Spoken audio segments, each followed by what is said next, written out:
Okay.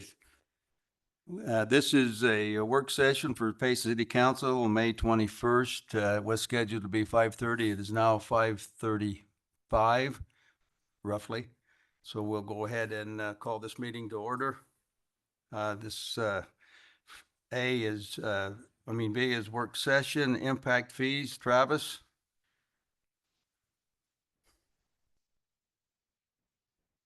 So Mayor and Council, Chris Thompson's going to present this. He is with Hanson Allen and Luce. He used to be with Spanish Fork last year. He was a public works director and city engineer, so he's got a lot of experience in this. So I'll just turn the time over to him and ask questions if you need to. Thanks, Travis. Welcome, Chris. Appreciate you.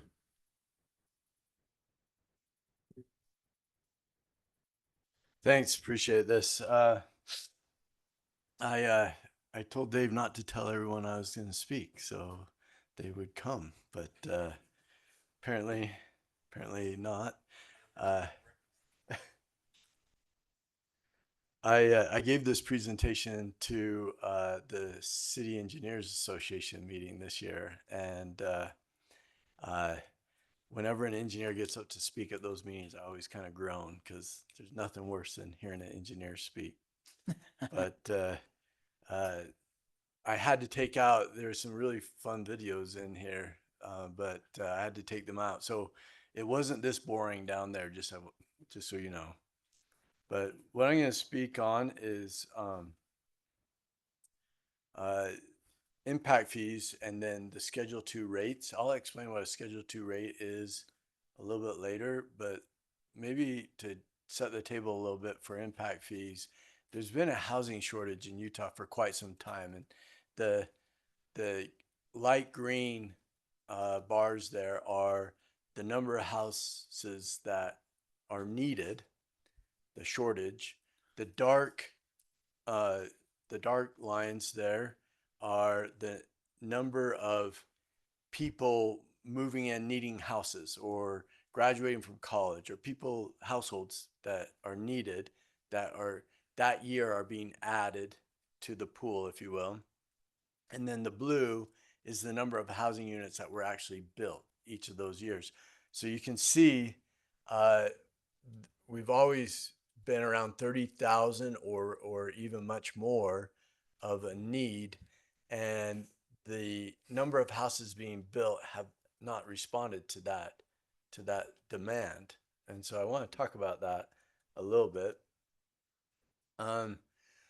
Generally, when a developer comes in to develop in the city, this is what your residents want. This is what they envision. These are the developments that we would like to see.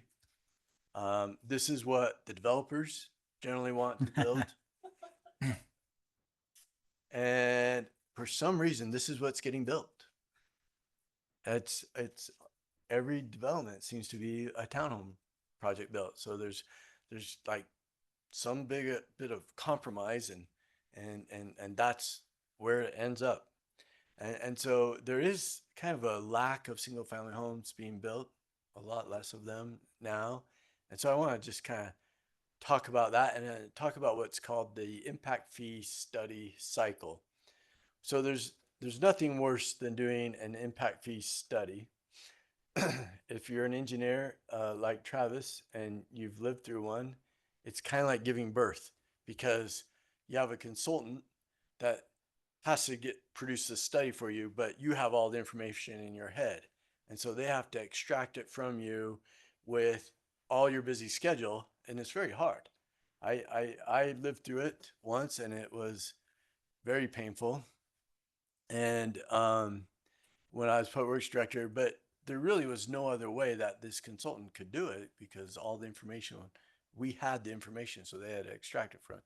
By the time you're done doing the impact fee study, you never want to do it again. And it's, like I said, giving birth, you don't do it again until you kind of forgotten how painful it was. And so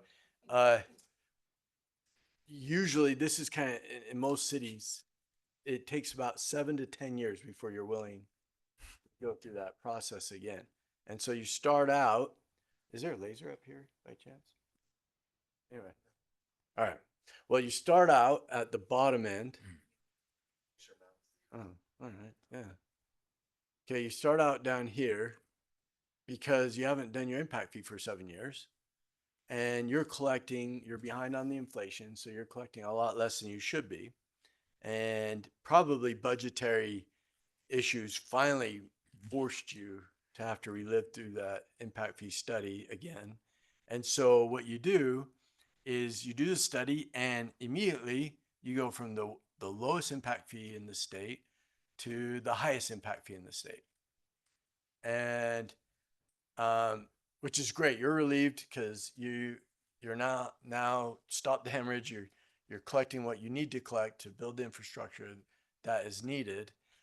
But if you're a developer in the town and you did all of your return on investment studies based on that lower impact fee, and now it's doubled, or in some cases 2.5 times, you're going bankrupt.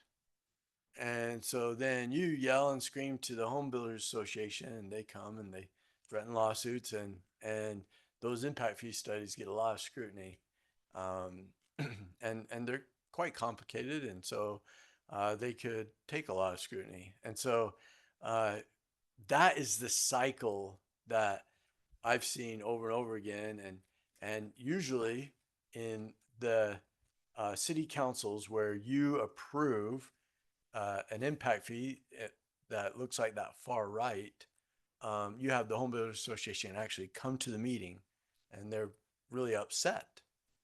Um, uh, and so what I would like to propose is a way that has worked for 12 to 15 years, and when the impact fees are being submitted each year, the Home Builders Association actually comes and is very supportive of the change and agrees with that, even though your impact fees are quite a bit higher than average in the state. And so this is actually a graph that the Home Builders Association makes every year.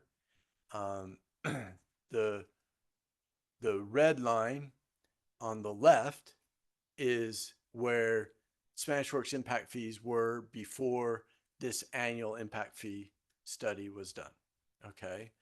The one to the right of it is what was being proposed. That increase wasn't too much incremental wise. But the one on the far right is what Spanish Works impact fee would have been if they charged the maximum allowable impact fee. Okay. So even though they're doing their impact fee study every single year, they weren't the highest impact fee every year. And so that is what the Schedule 2 rate is all about. One of the things about the Schedule 2 rate is it is about it's what public or private power or private gas companies do to cover the initial costs of connecting a neighborhood or a new home. So right now there's not a gas impact fee in Payson City, I imagine. There's not if you were in a private power city, there wouldn't be a power and light impact fee. But they still have the same costs that a city has with their utilities. And so what you have in many of those instances is what's called a Schedule 2 rate, which is your rate when you first start off with the utility. So if you are a new home, then on your base rate, let's say your water base rate is $12 a month or $15 a month, you would probably pay $17.50, $2.50 more on that base rate every month for the first 10 years that you're in the house. And then you come off of the Schedule 2 rate. Billing wise, it's not difficult to track because it's just attached to the base rate. So everyone on the Schedule 2 rate is, you got $2.50 extra a month from them, and it goes into your impact fee fund. Okay. The other issue is, you're new to the city. So, you haven't known any other rate. It's not a rate increase. It's just what your rate is. And so, it's not a rate increase, but it is a way to collect this maximum allowable up here. That is the problem of every city, is they struggle to politically charge the maximum allowable impact fee, or to try to keep their rates at that maximum allowable impact fee. But a Schedule 2 rate allows you to collect all of the impact fee money that you should be collecting to build infrastructure, but allows some of that to come to you over time with those new homes. So why would the cities care about that? I kind of want to talk about a few things on it. First of all, if you don't charge the maximum allowable fee, there is some liability in it. We had a developer come to us once and say, hey, you're not charging the maximum allowable on some of these fees. You need to take from the rate payers and make up for that amount, because you're not collecting all the money that should be paid back to us for some of this infrastructure that we have put in. The developer, we talked to an ombudsman who used to be someone who used to be an ombudsman, and there's a little bit of agreement on that, and so that's a liability that we're worried about. The other issue is, if you are a home builder, you have to make a profit in your business. Okay. So if you have your construction costs and your land costs, both of which have gone up significantly, you also have regulation costs. You still have to make a profit on top of that. And most companies, most development companies, and a lot of companies besides development companies set that around 15%. And so if you add that, the profit, what you need to run your company into that, then all of a sudden the cost of building an average home goes up to $480,000. Well, there's not a lot of people with interest rates that can afford $480,000. If you drop below the 15%, then it just doesn't pencil. And that's why you're not seeing as much development out there as the demand offers up. The demand is up here, the development's down here. And a lot of it is just, there's not the profit in the developer. We all know that if you lowered your impact fee, the developer is still going to charge market rates. The developer's always going to charge the maximum that they can charge. But what we've come up with the increased cost of land and construction, is that margin of what they can charge and what it costs to build is dipping below that 15%. And so that's why you don't see the big single family projects that are out there. A few things on the Schedule 2 rate that I'd like to talk about is you always attach it to the base rate to keep it simple. And it also means it doesn't spike up in the heavy use months. It doesn't really cause the bills to be noticeably higher. But after 10 years, when a resident becomes more situated in the city and more involved, it comes down and they get a break on their rate, which actually increases kind of their appreciation for the city. Developers like it, especially industrial and commercial. If one of the things that we worked with a lot in Spanish Fork was Costco, and the way that we got Costco is with the Schedule 2 rate. Them and some of the larger industries that have come into Spanish Fork, they said, look, what's important to us is the startup costs. it's a lot of investment to come in and build a huge building in the city. We would much rather pay a higher utility rate for 10 years than we would like to pay a huge impact fee for our building. And so what often happens is that gets negotiated. You don't charge the maximum, or you negotiate it out, or something happens. And what has always happened in that case is eventually you have to pay the fiddler. Infrastructure costs what it costs. And if you don't collect enough money to build it, someone's going to have to pay to build it. And it's usually the ratepayers. And so a system that allows you to charge the maximum allowable every year, year after year, but doesn't give you the really, really high impact fees that the developers are complaining to the Home Builders Association and the legislature about, is a system that kind of checks all the boxes. And it actually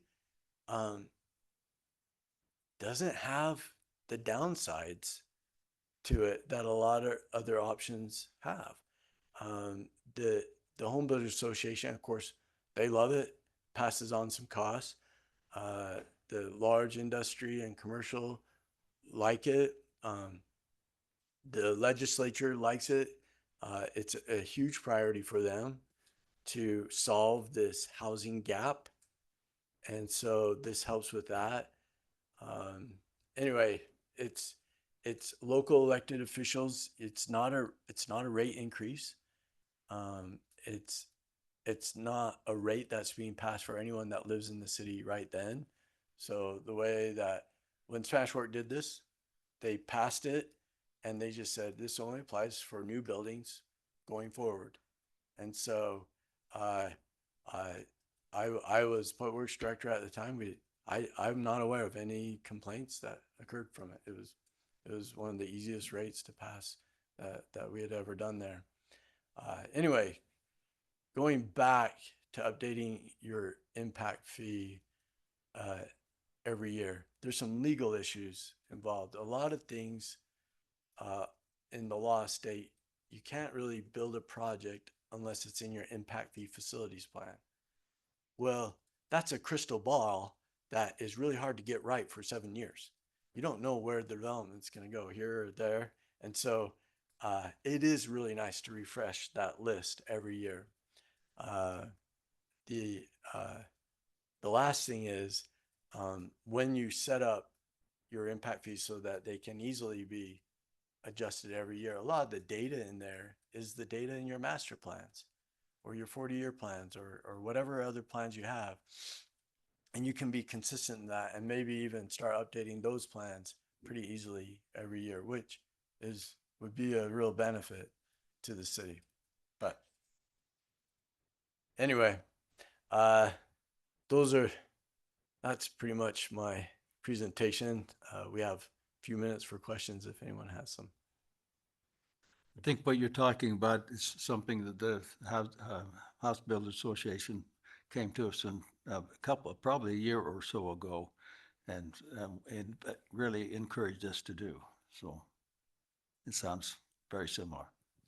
So just to clarify, we're not replacing impact fees with this increased base rate. It's just a base rate that's further impacted by the new developments and proposing that it stays on them for 10 years. And that survives different ownership, right? It's just from the build date 10 years later, then it goes away regardless of who owns it.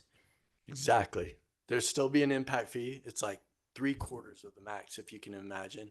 And then there's this Schedule 2 rate, which is about 1/4. And it just keeps you about halfway between the average impact fee in the state and the highest. So Travis, maybe you can answer this, maybe you can. How do we sit? Are we well above average right now on impact fees? Are we right on the par? Or, oh, look, he even got a microphone now. Poor guy. I have not seen a comparison. We usually try to kind of do that with Kathy, at least for our rates, but we can try to see where some of the other cities are right now and see where we are. Because I know Salem is higher than us, definitely, with especially their increase, but Spanish Fork is usually lower than us. So you know, we can definitely do that. And I think this is a great avenue because we truly are passing the impact fees to those that are impacting us, right? With the new development, those are the ones causing the impact. I do wonder if 10 years is maybe a little bit too long, but that's something we can look at. But I think this is a good idea. yeah, with some challenges we've had recently, I definitely think it's good to update them a lot more because costs have obviously skyrocketed.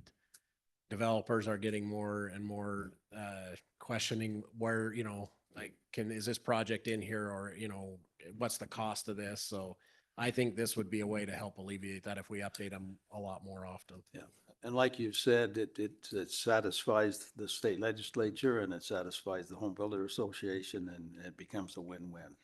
Just It to, seems just to piggyback on that just a little bit, I was with the Home Builders Association last week. We were discussing this exactly, and their preferred method is that we update every year. Yep.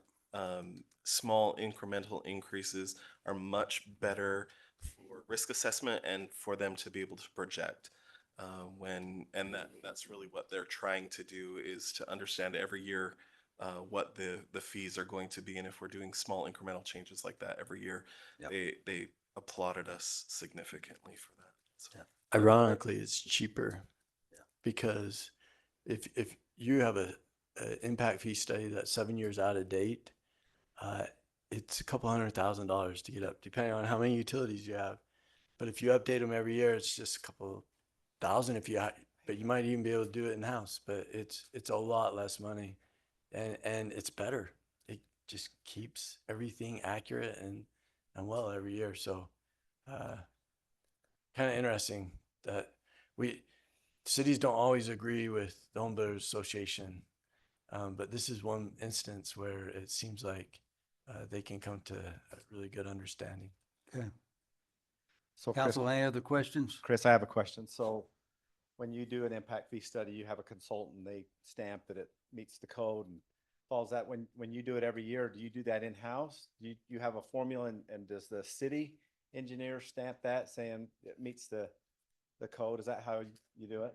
Yeah, some years I was just too busy and it wasn't a big deal, and it didn't cost very much, and so I had a consultant update it. But if I had time and my engineers were all still working for me, so sometimes it was hard to get them to. I mean, well, the one had a baby, so she wanted to leave, and so I ended up we've subbed it out or we've done it in house. But either way, it's not too much effort. So, but when you subbed it out, we'd have a consultant stamp it. When we did it in house, then I actually stamped it.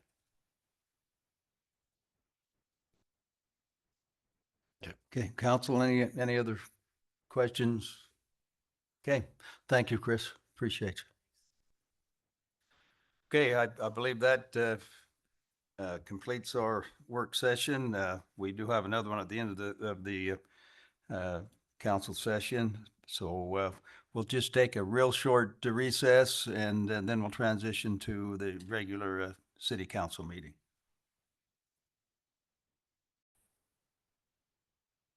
We'll go ahead and open the council session with prayer. Councilor Rowley will be taking care of that for us. Our dear, kind, loving Father in heaven, Father, as we pause to bow our heads, we thank Thee for this beautiful spring day. We are so grateful to live in a place like Payson. We're thankful for our country. We pray that Thou will please bless us with prosperity and success, and help us to make wise decisions tonight concerning Payson City, the city that we love. Thankful for our Savior, Jesus Christ. We pray that we may become more like Him. We pray that we may plan for the future and do so with wisdom and according to Thy will. And we love Thee and pray for these things in the name of Thy beloved Son, Jesus Christ. Amen. Amen.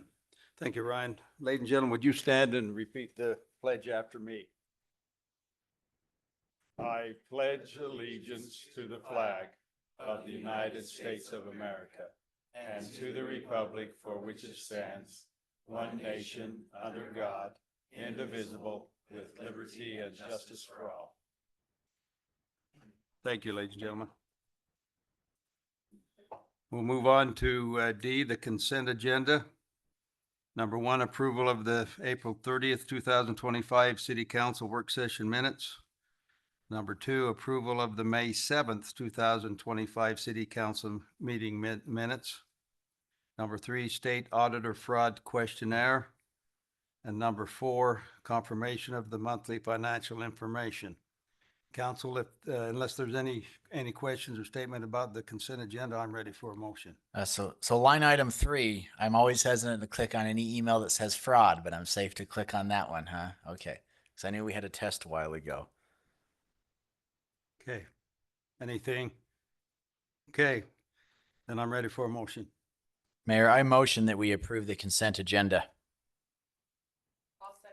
Okay, we have a motion that's been seconded. I may mention we have Ann Moss online with us, so thank you for being here with us, Ann.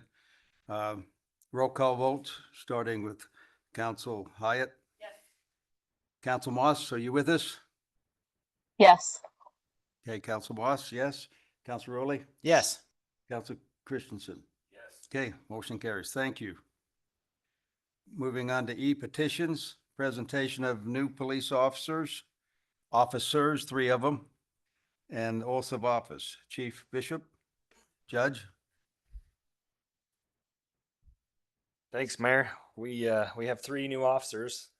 All of them started a little different date, but we figured we'd package them all in one session here, so they didn't have to come to council 3 times. But Caden Nelson was hired first. He's this gentleman right here in the middle. He comes to us. He's born and raised in Santaquin. Payson boy, played football here at the high school, and you can tell he probably tackled a few people. Rachel Cobia, is she? Oh, there she's in the back. She's also from Payson. Could you stand up, please, just real quickly? Thank you. Yeah, Rachel's back there. She comes to us from Payson as well. And then we got Julio Chavez. He's our newest hire. He started on Monday. He comes to us from Kaysville, I think, right? Is that right? Okay. I thought that's what you said. So, anyway, we're lucky to have them. We're glad to have them join our force, and we're excited for their future. And we'll let the judge come up here and swear at them. Chief, are any of these laterals, or are these all brand new? These guys are all brand new. How exciting. Every one of them came. Well, these 2 came from Rachel, and Julio came from UVU, right? And Caden went to the police academy at the state. Thanks for choosing Payson. Best city, best chief, best department, I promise. So, Judge, Officers, the judge is going to swear you in. You'll need to get used to maybe being swore at too sometimes. yeah, come on up. Yeah, sure. Let's do them.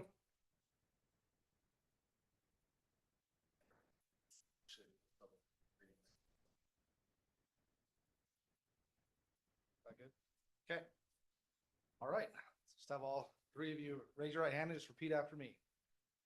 I do solemnly swear. That I will support, obey, and defend. The Constitution of the United States of America. The Constitution of the State of Utah. And the laws and ordinances. Of Payson City. And that I will discharge. The duties of my office. With fidelity. Congratulations.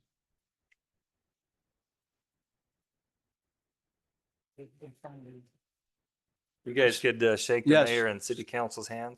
And we'll need a picture as well.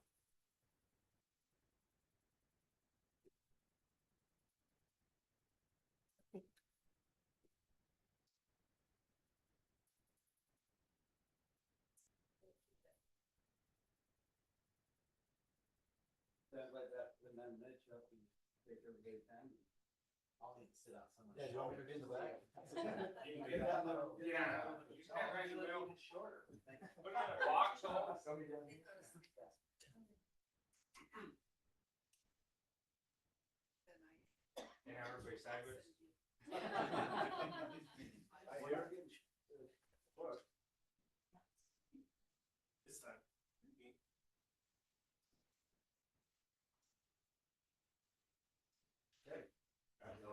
Sign your name.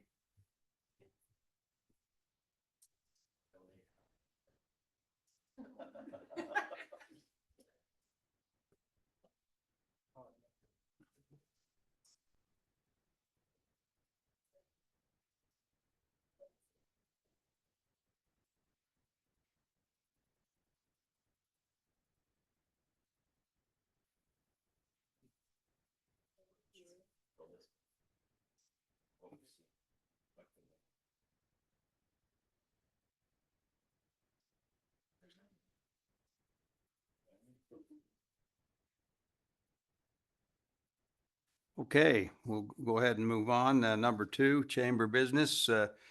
This is to be Community Service Award. Diana, you with the area, are Diane?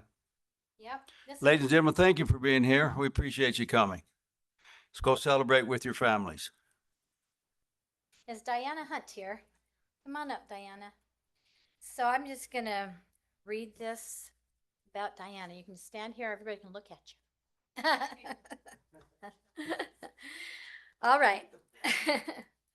We're celebrating Miss Diana, Diana Hunt. The Payson City Chamber Volunteer Award recognizes outstanding contributions to our community, and this month we're thrilled to honor Miss Diana Hunt. Her remarkable dedication to nurturing a love of music among elementary students has left an indelible mark on our community. For over 11 years, Miss Diana has been a passionate choir teacher, beginning her journey at Wilson Elementary School in 2008, where all her children attended. She looks like she could not be old enough to have kids that were in elementary at 2008. Her commitment to music education continued as she established choirs at Spring Lake Elementary in 2013 and Parkview Elementary in 2014. Each week, she dedicates an hour to rehearsing with students from kindergarten to 5th grade, instilling in them the joy and discipline of choir singing. Her efforts culminate in performances at various community activities. They sang at our Christmas tree lighting last year, and it really added to that festivity. Miss Diana's love for music is matched by her love for teaching. She selects a diverse range of songs with positive messages, ensuring that students not only develop a love for music, but also pride in their achievements and a sense of belonging. Her choirs are open to all, fostering an inclusive environment where every child feels valued. Beyond her work in schools, Miss Diana has taught preschool with Leslie Leroy for over a decade and runs Discover Magic and Magic Explorers courses, blending the art of magic with lessons in empathy and kindness. She also volunteers with the United Way, sharing her passion for magic and music to inspire others. She resides in Payson and has since 2001. Miss Diana moved from Iowa with her husband Scott, who works at BYU. Together, they've raised 3 children who continue to thrive in their respective fields. Principal Shanna Walker of Parkview Elementary School eloquently captures Miss Diana's impact. She said her unwavering commitment and passion have provided countless students with the opportunity to experience the joy of music through choir. Her efforts have enriched our program and made a lasting impact on our students. We're incredibly grateful for Miss Diana's contributions, and we're fortunate to have her as an integral part of our community. Thank you for your dedication, passion, and the joy you bring to our students' lives in the community. Would you like to say a few words? You can come over here. Oh, Yeah, yeah. just sing No, for it's us. okay. I love Payson. When we moved here, I was a little bit hesitant and nervous to leave Iowa, but Payson has been really great, and I have gotten to work with some amazing principals. My favorite being Shanna. She is phenomenal, and we are very, very lucky to have her as our principal, and you can feel it in her school, and she's so supportive and loving to those students. And but I love what I do, and I am grateful that I can do it, and it's been so fun. And I'm old. You don't look it. Yeah. Well, congratulations. Here's your present. Let's give her a round of applause. Oh, Dan would like to shake your hand and get a picture with you. Dave, will you take it? Yep.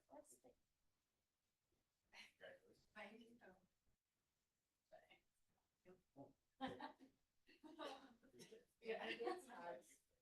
Oh, sorry. I didn't know. Or whatever. I don't. Stand great down here. In the hot spot. Yes, please.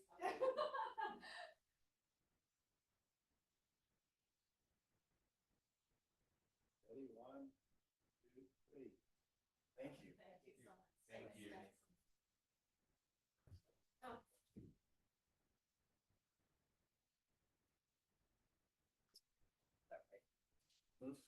On purpose. Okay, moving on, we'll go to number 3, update on the I-15 interchange. Eric, you're up, and we appreciate the working relationship and personal relationship we have with you. So thank you very much. You bet.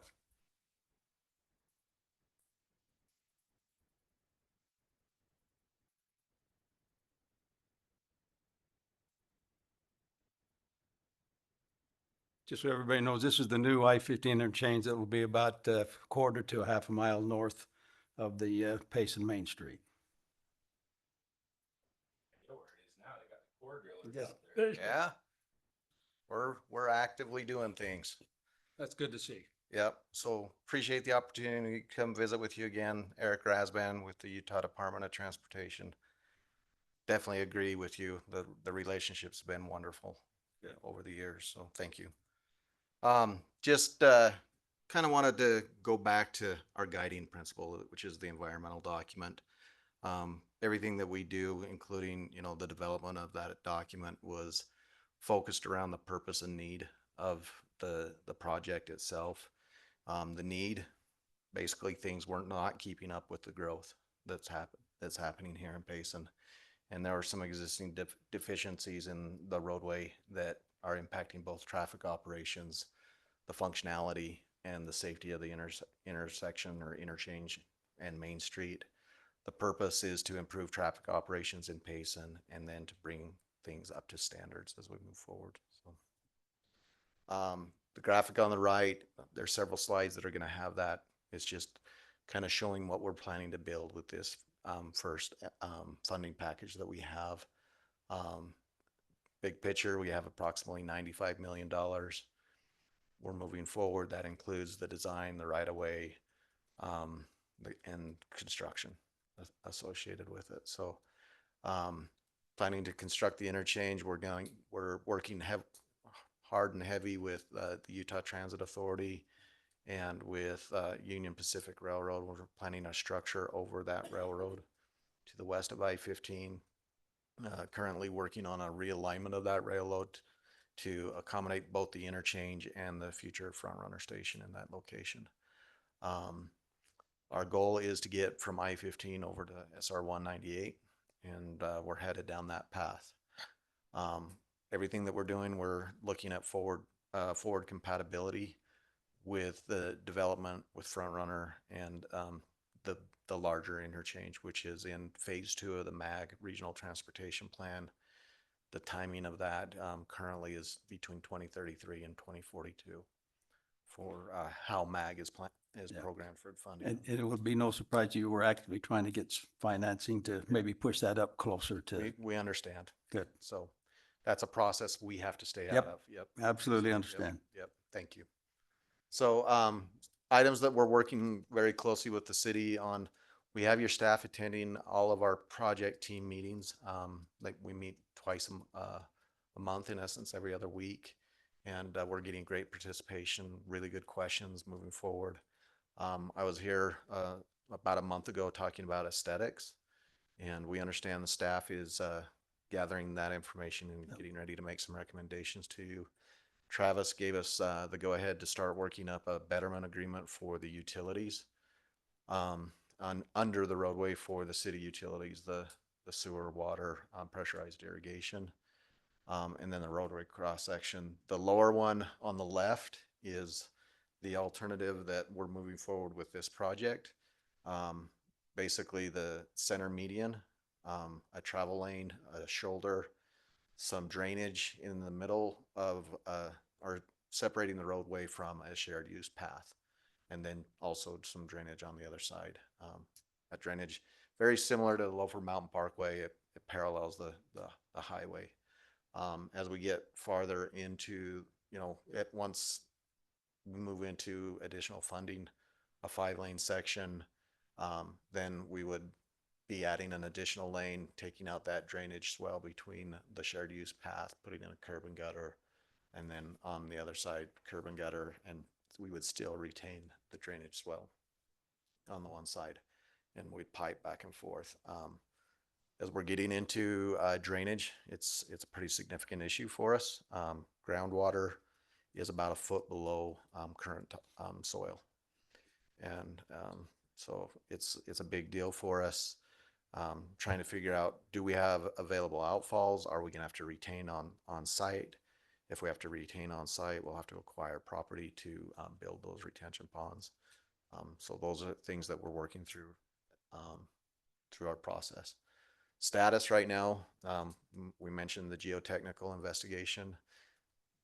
We've been out visiting with individual property owners just to really give them an indication we're moving forward and let them know about the project. They've had a lot of questions primarily tied to property impacts and how that process works. We've given a high level conversation indication of how that works, but we have a right-of-way team that will work with them as we get further. We're preparing a geometry package that we hope to get out tomorrow to our review teams. And in about 3 weeks, we're gonna have a geometry review. That's our 30% design. That's where we start to really understand what we're gonna need. And that's a critical timeline or milestone for us, because that allows us to start engaging with the property owners and starting that right-of-way acquisition process. That process invariably becomes the critical path on any project. It takes time to work with property owners, make sure that we're following the law, but treating them as fair as we possibly can as we move forward. So that is a piece that we're very focused on keeping our schedule as we're moving forward. We received a question last week about could we add utilities after the project's completed. We did some investigation on that, and there's a 2-year moratorium once a project is completed before any cuts in the asphalt can happen. And so that would be, if that's what the city decided to do, basically 2 years after the construction is complete is when we'd be able to open asphalt. I think you're aware we're trying to research what we can do there as well prior to its completion. That's where Travis has given us the Yep. go ahead to initiate the design, and You bet. we want to continue to move forward. So would that mean that like new buildings couldn't cut the asphalt for 2 years? Correct. Yep. So if we're doing it narrow at 2 wide, can we just set those utilities just off the edge of the asphalt then? Is that kind of what we would do? There's some issues with both drainage and the fill. We would investigate options, Okay. but I can't make a commitment on that right now. No, that's fair. I think it's fair to say now is the time to It is. plan all of that and hopefully get it in. It's the cheapest time Yep. for you if you can figure out the path forward. You'll save money because you'll get the benefit of a large construction project. Right. Well, I just worry that there's, potential growth that kind of puts it on a hold unless we Yep. had more understanding what was there. We could throw laterals out now and cap them. There are options, and we'll work through that in design. For instance, we could put casings in. There's some cost implications for those casings, that if you could put in the actual utility, you wouldn't have to pay for those casings. And so, I would think that it'd be cheaper to put the utilities in as part of that whole project and then just charge them to tie into it. Totally respect where you are at from a financial standpoint, and we'll work with you. That's why we're researching that right now. Yep. Eric, with the property owners that's affected by said roads, do you guys go straight to eminent domain, or do you have conversations about purchasing? And taking people's properties is the most difficult thing that we do. And so we work very hard to work with the property owners. There's a lot of benefits, if you will, other than it's a disruption to your life. If you have a home that you're living in, I'll just talk high level of some of those benefits. You get fair market value. We hire an appraiser. They appraise the property.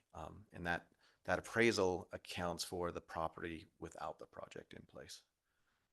So good. So they're specialists in looking at the surrounding area and gathering comparable prices that are not impacted by a project of this type of magnitude. Interest rates. Some people were fortunate and got COVID rates at 2%. Prevailing rate today is around 7%. there's a delta that they get compensated for. The relocation costs. We need to find them something equal or better. If they've got a 3-bedroom home and it appraises, I'm gonna throw some low numbers out. It appraises at $100,000, and that's what is determined to be their fair market value. But a replacement home is $200,000. We have to find a replacement home for them. So we don't want we're not allowed to displace and make a person or a family homeless. There's not. It's So yeah, and I'm so Yeah. glad you guys take that approach, and I just hope you take the same approach to, to farmland of factoring in what, what they're producing in water and all of that good stuff to fairly compensate them, because due to the proximity of I-15, this is, this road makes sense, but I just hope we always keep in the back of our mind the impact that it has on the property owners, where none of these are homes, but still a significant impact to agriculture and income. We've in these property owner meetings, it's been interesting. There's certain, PRIs and a large landholder, they donated property. You recently went through that same kind of process with the Mount Loafer. Yeah. So they hold property for 200 plus years, and farm it, do whatever they need to, but their long-term vision is to develop, and so they have a plan. Some property owners, as we visited with them, we've visited with an older generation and a younger generation together. And the older generation has farmed, but oftentimes they're aging. There may be a loss of life in a family. I'm talking generics, not specific to this project. We have, the older generation wants to continue, but the younger generation sees opportunity. They may not want to farm. And then we've seen younger generation that loves farming. They want to continue farming and are concerned about the disruption that they have to their agricultural activities. So, yeah. So our team is very focused. If we err, I believe we err on the side of being fair to individuals. Unfortunately, there are times when people don't agree.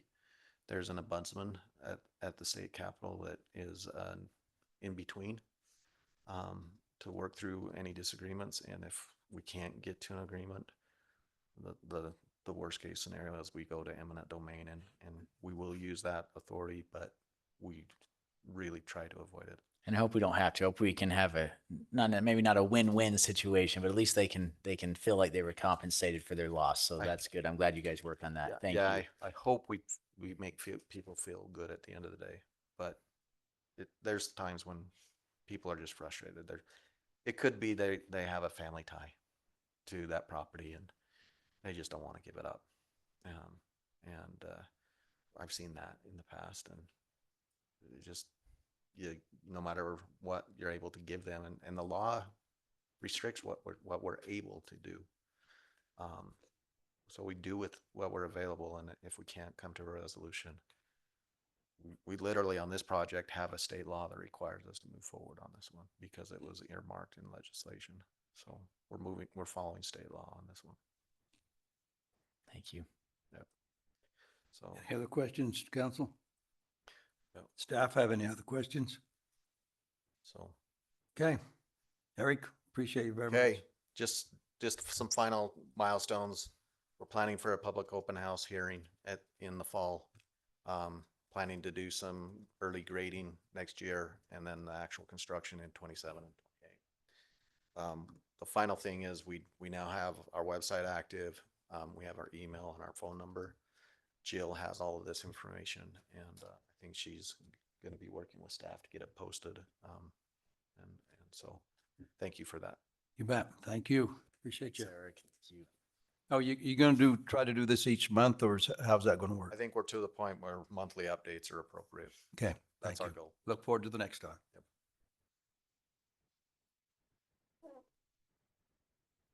Okay, moving on to number 4, discussion regarding the Utah Commercial Property Assessed Clean Energy Program. Robert?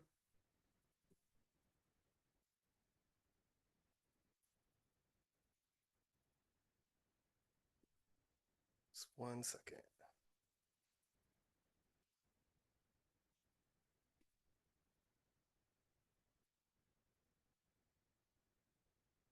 Mayor and Council, thank you for taking a few moments to hear this presentation tonight.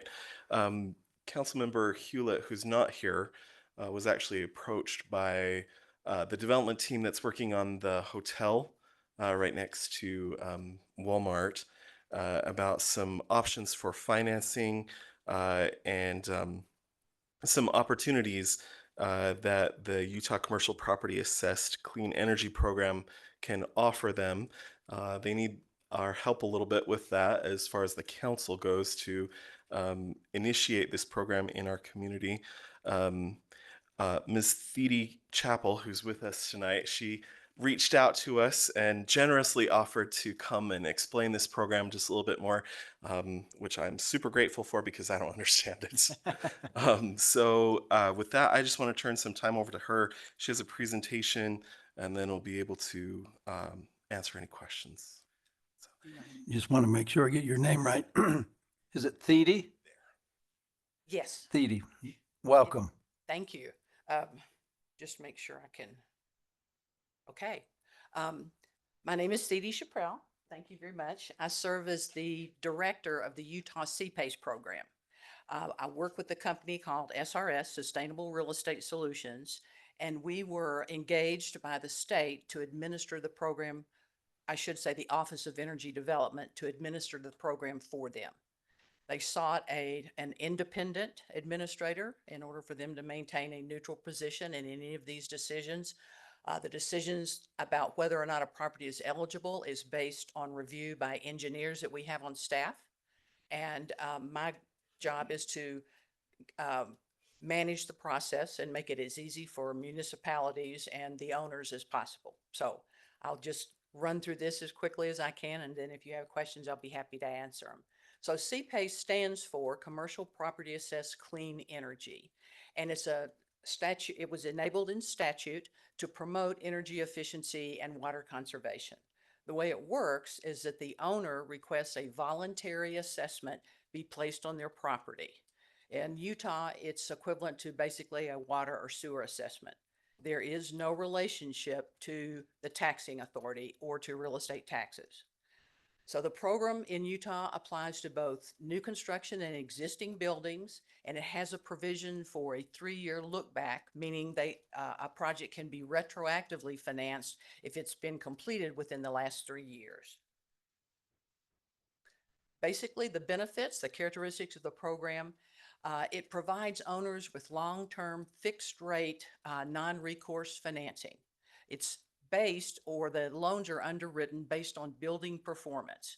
The lender reviews the same documents that we will prepare for the city that validates the fact the project is eligible.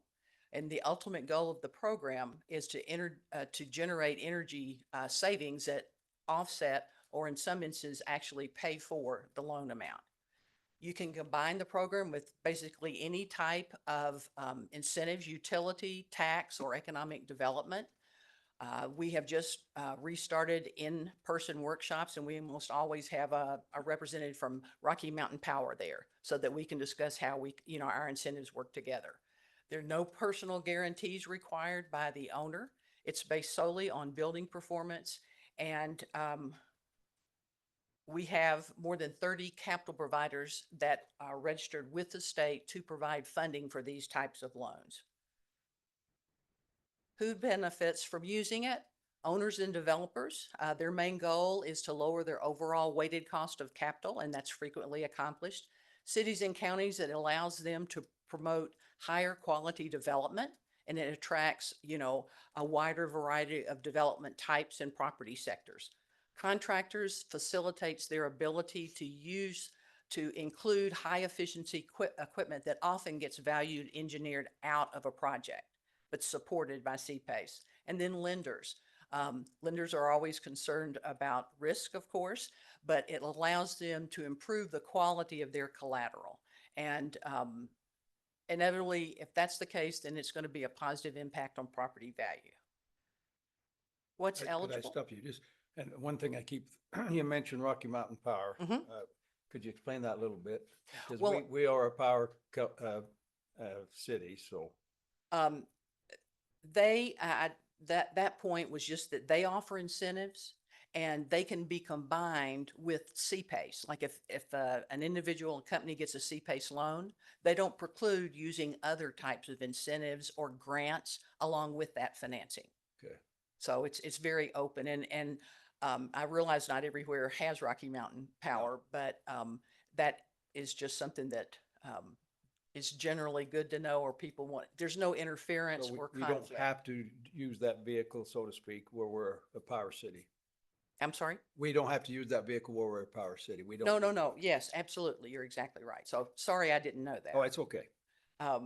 We good? We're good. All right, I'll keep going. Eligible improvements and types, basically any kind of commercial property can use the program. There's no residential CPACE, but it can be used on multifamily with units of 5 or more. It can be used for basically any type of energy efficiency or water conservation measures, renewable energy, EV charging, and in Utah, it also includes provision for seismic upgrades. They're not energy related, but it was considered something to include for the greater good. Soft costs are also included if there are energy audits associated with the project, engineering studies, feasibility. If they put on rooftop solar and that needs additional support, that would be included.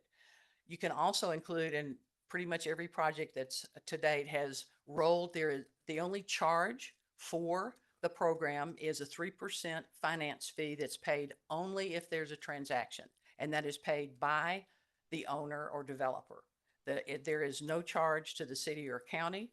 That fee is what has sustained the program and what will continue to. So let me continue that. The way that we refer to 2.0 because initially the program was only available through bond referendum. They didn't get a lot of takers, expensive, lots of resources needed. So SRS worked with the state to encourage them, and they did allow third-party lenders, which has made it a much more competitive situation for property owners. There's also, it allows for a centralized organization and coordination. As I said, we serve as an independent third-party administrator, but by having one entity that's in charge, if a developer has projects in more than one location, they can be assured that the process is the same, the requirements are the same, and it really helps the Office of Energy Development from any, keep themselves, like I said, in a neutral position. They don't get accused of being prejudiced or biased for certain types of development or developers. They're, like I said, we handle all of that. It's strictly through our engineers and the process that's in place to approve the program. So 4 basic steps, pretty simple. First, the owner developer needs to find out if a city or a county has approved the program, and that's why I'm here tonight. The way that is manifested, we sign a services agreement to manage the program for the city or county. The reason that has to happen, and I have another question here about that. In statute, it's stated that the jurisdiction that's responsible or that has to opine to this, if the project is within the city limits of a city, then the city has to approve it. If it's within the county, then it's the county.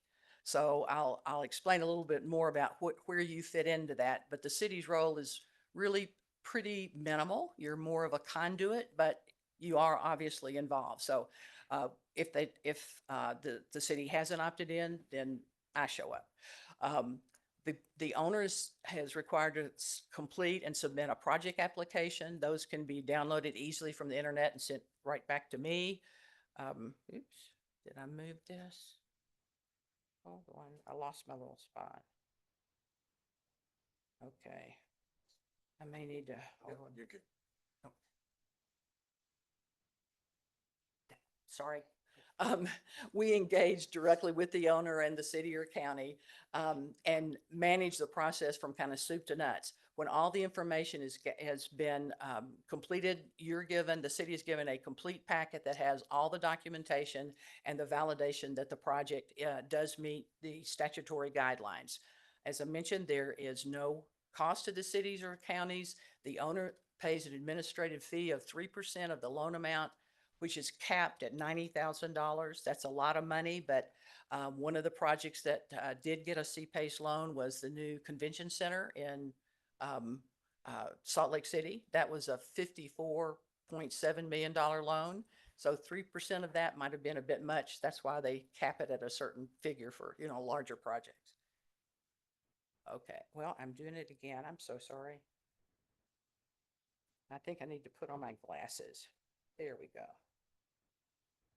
Oops, I went through the whole thing. Sorry, guys. That was fast. I'm sorry. This.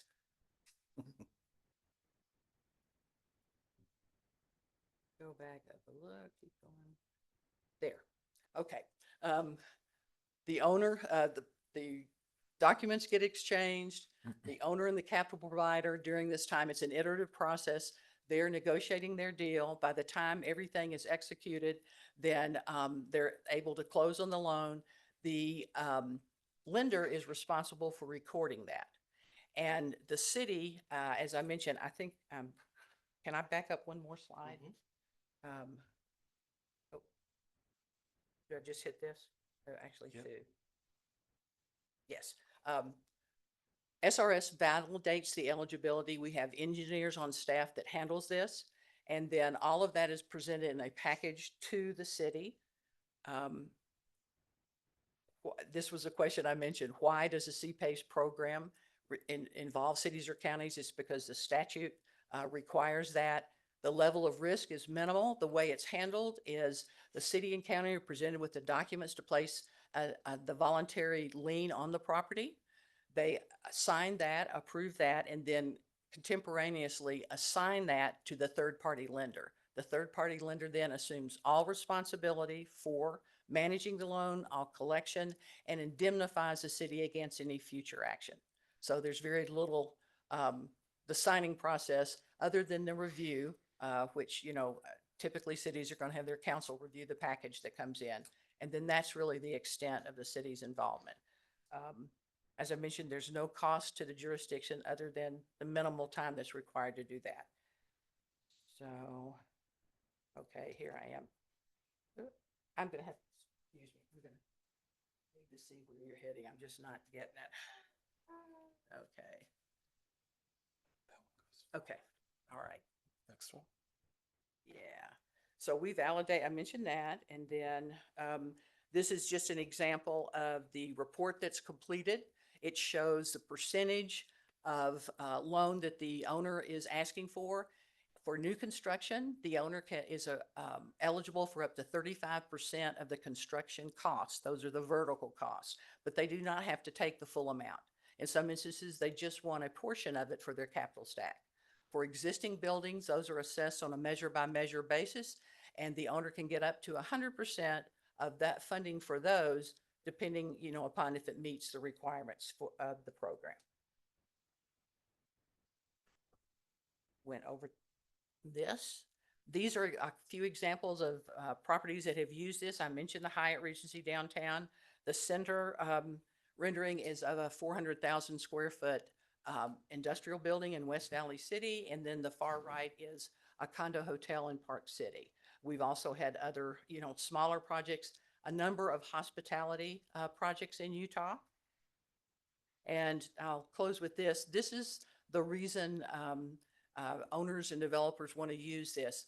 I mentioned the lowering their overall weighted cost of capital. In this instance, which was based on an actual project, the owner had a fairly high percentage mezzanine loan that he was able to replace with CPACE.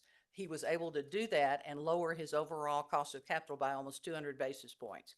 That's really significant. So CPACE is a great program if the numbers work.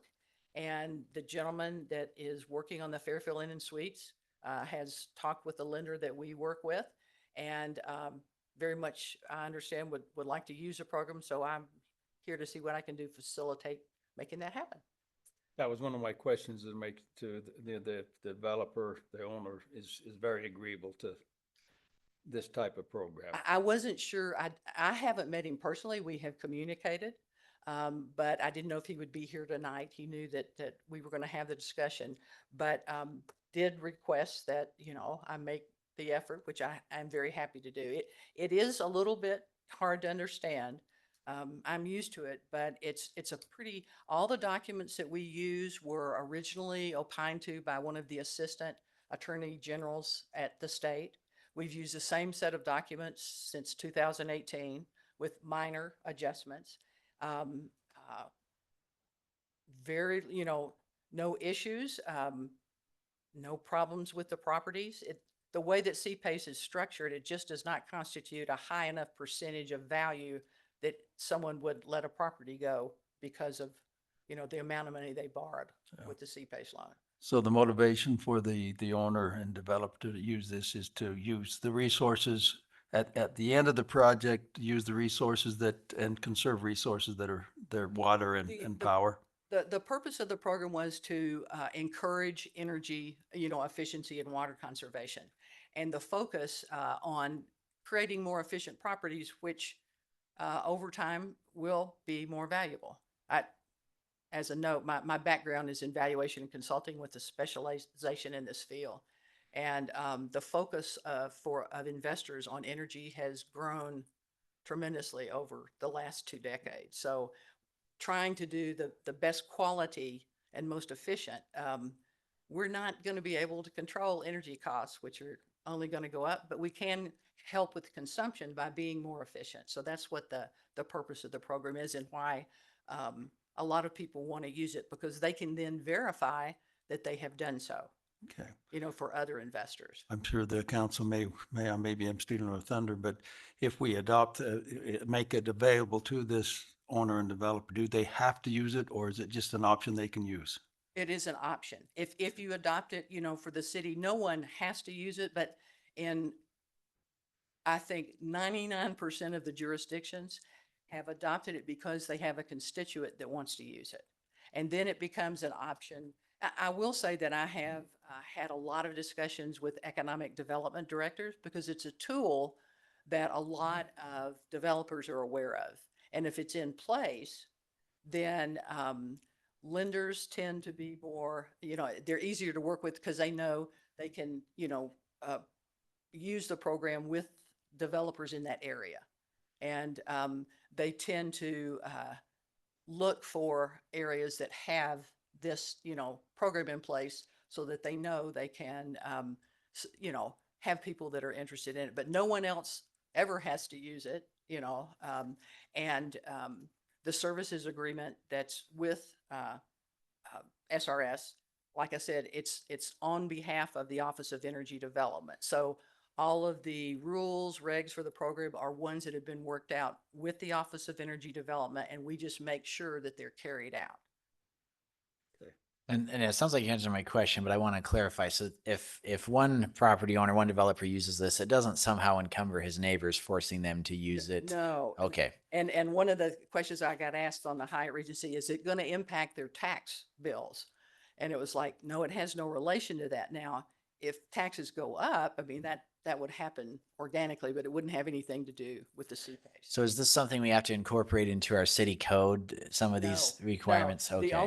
The only area that it impacts is the tax parcel on which Okay. the property sits.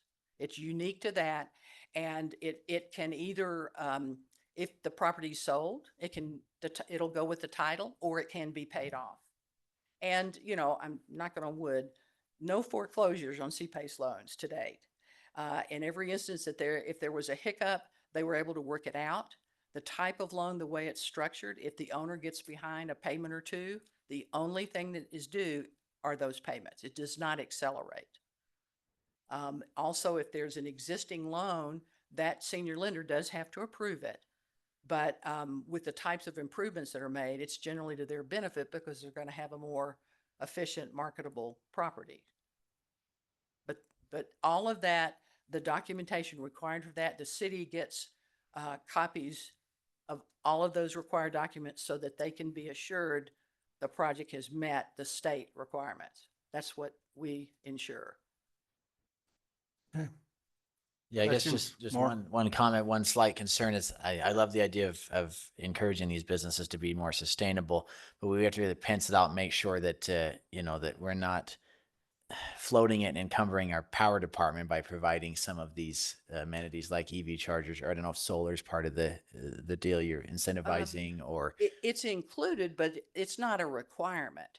That's one thing. There is no requirement on the type of energy that any of these properties use.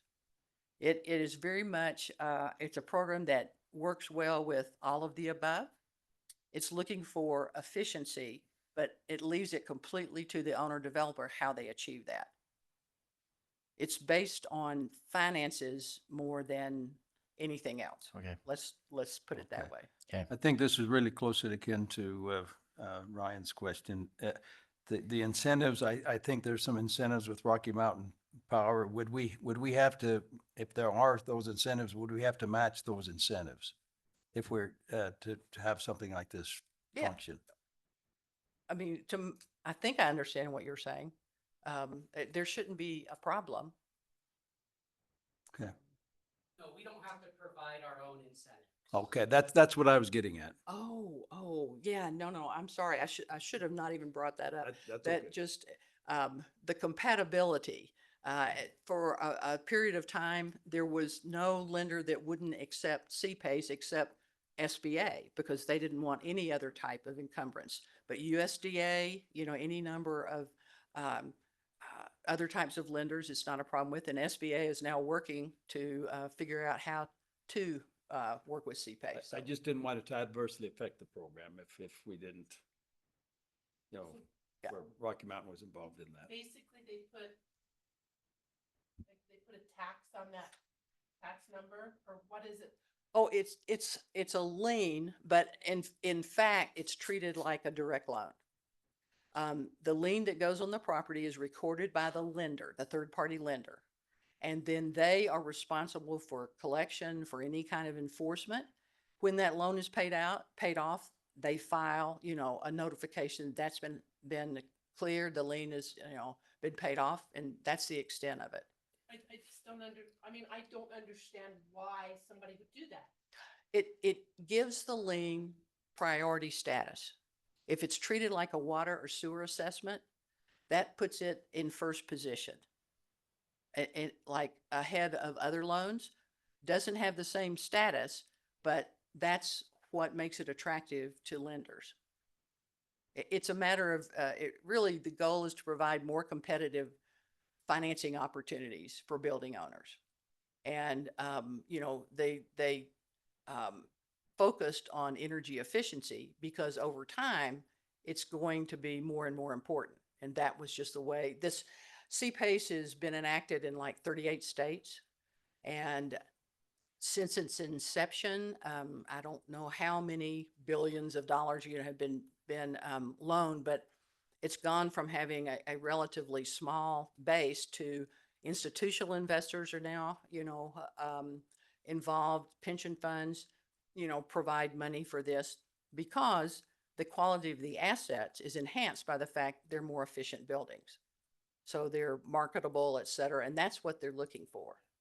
And regardless, that doesn't have anything to do with the city per se. We just to make that program available and they make those decisions. That, exactly. I mean, the city, because the state set it up so that the city had to sign, you know, had to approve it, then basically what happens is the documents are all prepared. Like I said, we make sure you get one packet so you don't have a whole bunch of different things. It has everything in it. They have been executed on the owner's developer side. They are signed, and then at the same time, there are the documents to, they're assessed, pardon me, and then at the same time, they are assigned to the third-party lender, and that's it. And I don't know if you have all of those documents, but I'll make sure, you know, like the lien assessment and assignment. Yeah. So, yeah, so those were sent to us. So at this point, kind of next steps, we wanted to have Thede come, and we're so grateful that she did that, to explain the program, to see if it's something that you wanted to move forward with. If you want to move forward with this, then at the next city council meeting, we will have the documentation for you to adopt. so the lender, or so the developer can take advantage of this program. Certainly an option that I think would be advisable for us to. If as look long as at it and- sounds like it's just another option for Yep. them, and if any of the other staff, please speak up, be brave. If there's any concerns or questions, please let me know. It sounds like it's just a, Financing it sounds like tool. it's just an opportunity for like a different structure, like a second mortgage Yeah. almost, for a more friendly structure. Right, you more know? pleasing financing terms for Exactly, developers. so if you're gonna do 30% of your loan at a, a more friendly rate and then the rest of it at another, the market rate. I mean, that's what it seems to me. No, It you're, makes you're, money cheaper. yeah. Yep, as long as it doesn't cause us to lose it in the shorts anywhere, I have no concerns with it. No. so. It's good. complicated, but pretty straightforward for what the purpose is. Yep. I honestly am really confused why we have to be involved in all. It seems That's pretty what cut I and was gonna dry. ask. Why That's- does a city have to so be? we'll do the little bit of paperwork we need and move on. Because of state statute. I know, that's why I says we'll do the little bit of paperwork and move on. It doesn't sound like we're putting ourselves on the hook for anything, so. Sean, you had a statement you wanted to make. No, I was just asking the same thing. Just want to make sure the city isn't somehow liable or put on the Yeah, hook for I think anything you- with that process. You made the statement that there is a point where the city is indemnified, right? Right. As soon, like, the lender is required to record the lien. And at that point, they indemnify the city against any future action, but the city has already assigned that lien to them. But they're responsible. The statute also gives them the same authority as a city to foreclose. Hadn't happened, in every instance I said today, they've worked something out. Nobody wants real estate back, to be honest. So, and again, the percentage of loan to value, is typically small enough that it's not an issue. One of the attractive parts of this is that they can use efficient use of water and power that would, as you said, would be factored out of it because they're so expensive, and it's a way of getting them with Exactly. better financing. But we as a city don't have to offset or help that process or I mean, financing or like don't I have to said- hand out free chargers and Teslas to everybody okay, very good. That's what we're making sure. No, that's fine. That's fair. Thank you. Council, you wanted something, is there something you'd like to go forward with and address the next city council? I think so. Okay, thanks, council.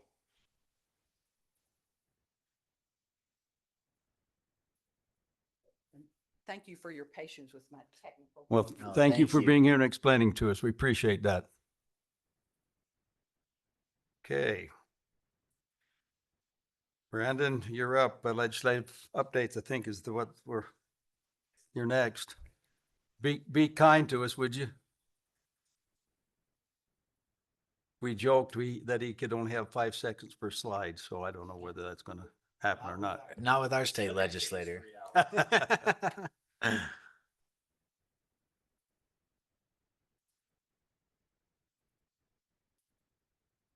Well,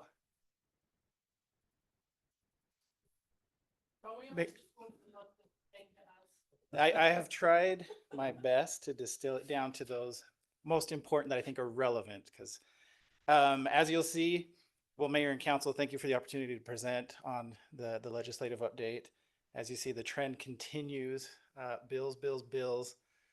We've had the most bills in 2025 opened, but 582 passed, 627 did in 2024. So I'm hoping that signals maybe they're debating them more and thinking about them more is what I'm hoping. But the trend is, I predict will continue. I think we'll even have more files opened next year. I tried to break it down into the most important, 25 housing and land use bills, 24 tax bills, 16 election. That seemed to be a theme. There were a lot of election bills that were passed and 13 water bills. One of the ones that I thought was the most surprising was the attorney and work privilege is being waived. If there's a legislative audit, the auditors can come in and look at work product, which I thought was surprising. Work product being thoughts, opinions, strategies, stuff that's usually protected from audits now can be seen by auditors. But they assure us that by disclosing that to them for auditing purposes, that it's not going to be subject to discovery on the other side if we're in litigation. But it's hard to, Depends on who's running the phone that day. yeah, unring the bell when it's rung. Public official bonding requires criminal insurance rather than a bond for elected officials for acts of misfeasance or malfeasance while in office. Mining and critical infrastructure amendments simplifies the process for mining operations. I'm not aware of any in Payson, but gravel pit. Oh, yes. If it's, I can't remember if the acreage or what it is, but it's simplifies the process to expand. No land use application required now. It's going to be a simpler process. Really? They can just expand their quarry. Wow. Affordable housing. Isn't that what they're doing out at Kegley Quarry? They've like jumped over the road and started to dig on the other side of it, and They're trying to make it easier. Yeah, it's I don't know if that's a good one. Financial disclosure revisions requires the lieutenant governor to make a web page to search, a way to search for contributions to political candidates by a single person or entity. So it's just changing the website. Several election amendments. The ones that I want to highlight, HB 109 prevents the city council from changing the rules on how to fire a manager during a lame duck period. So I think it's probably good for Dave. Good news for him. That changes everything. We'll talk about this later. HB 263 in elections in Grandma. The last election, people were videoing the ballot process. They say that that's a public record, but the materials themselves are private. We are phasing out vote by mail in Utah. They want to go back to in person to get the results as fast as they can the election night. So by 2029, the vote by mail-in system is going to be an opt-in system. So you're going to have to go opt-in, and the verification for signatures, you're going to have a Utah driver's license or ID to use the last 4 numbers. So no more ballots being mailed to the house even. That's going to be phased out by 2029.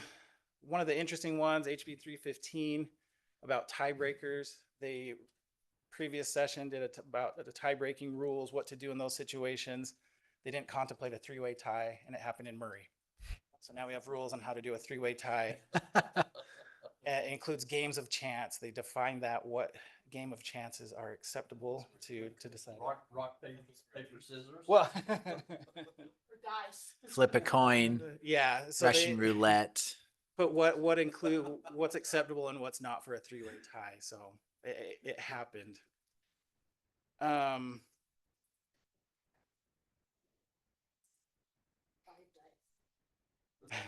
dice. That sounds complicated. You were joking, weren't you? Oh, okay. You were joking, and they're going to use it. Should never come out the same. Probability of it is pretty slim, right? One of the more interesting ones was HB 551, which prohibits elected officials from using public funds to have their face on a name or billboard. I would like to know the story behind that, but I just thought that was interesting that we spent that much time to make a law on that.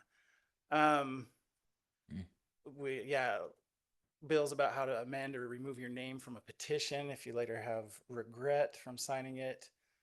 SB 54 deals with using legal names and nicknames on the ballot. I think that was spurned from the gentleman that ran as Lucifer, and his middle name was Justin Case, last name Everylove. So everyone thought Satan was on the ballot. So they wanted to clarify that you either use your legal name, or if you want to use a nickname, you have to provide an affidavit and proof that you've gone by that name, which I thought was There's at least 5 people that will testify to that or something like that. something like that. Yeah, an affidavit.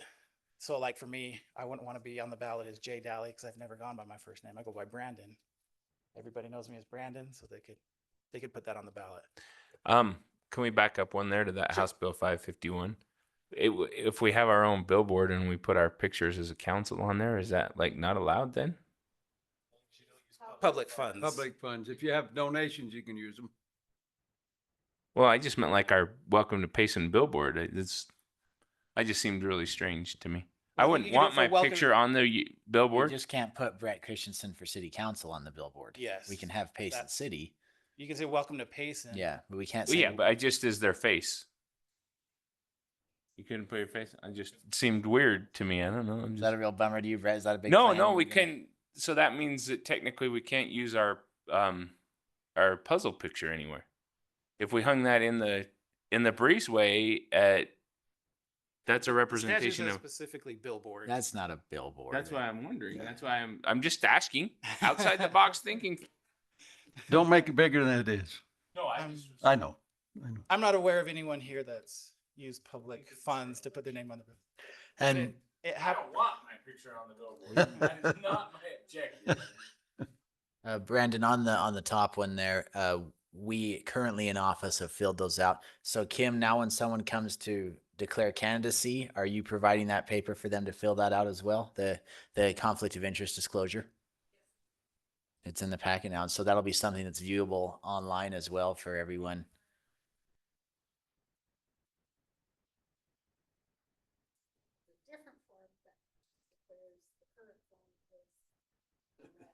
Okay. And that's something that they can pull up on the website and they can see what conflict of interest a certain candidate might have as they're running. Yes, those Very get good. posted, just like the other ones. Yes. Okay. All because of one guy used his funny name. He did. He put his name on a billboard and people didn't like that and found out that he was, I can't remember what, that was a small town. I can't remember which one down south, but these all have stories behind them. Yeah, SB 118 requires state higher education facility to allow the use of their facilities by political parties.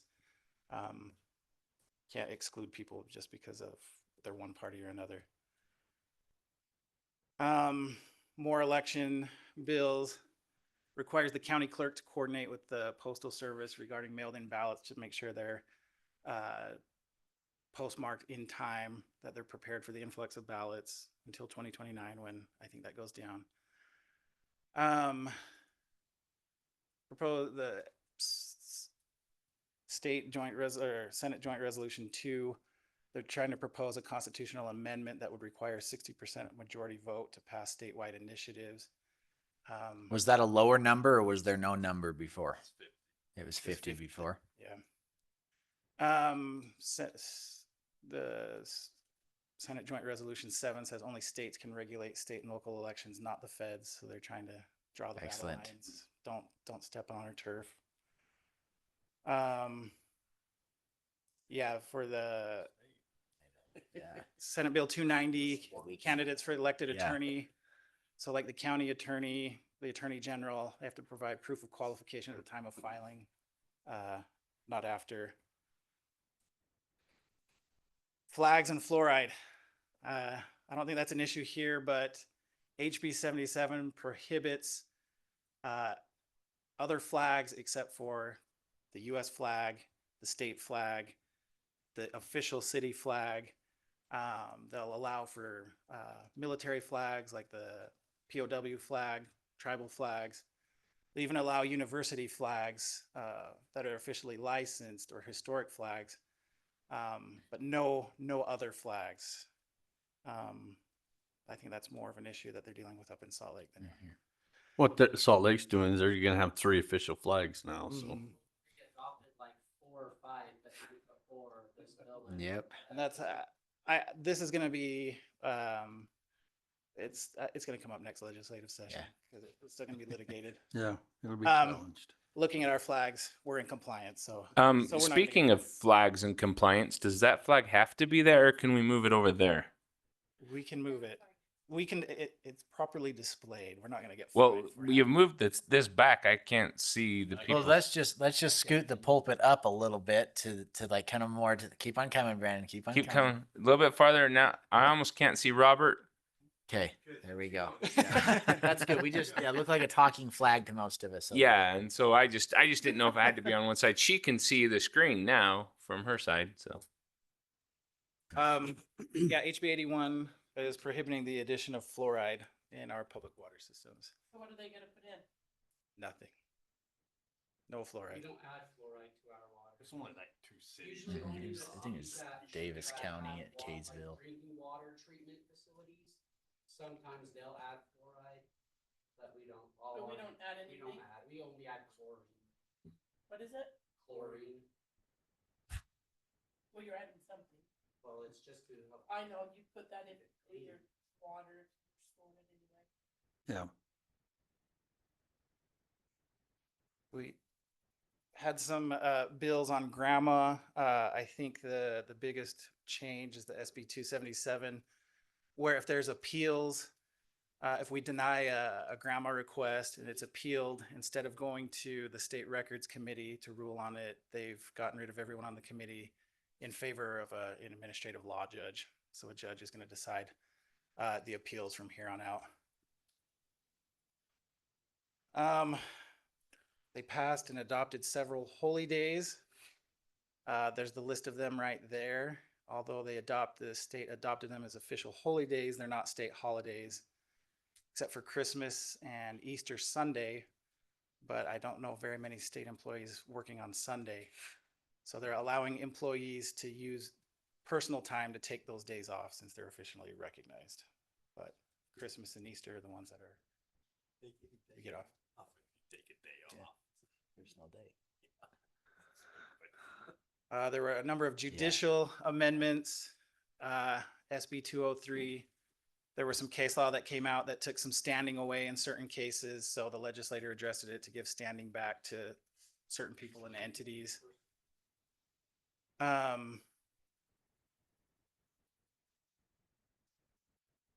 So the heart, the meat and potatoes, the land use bills.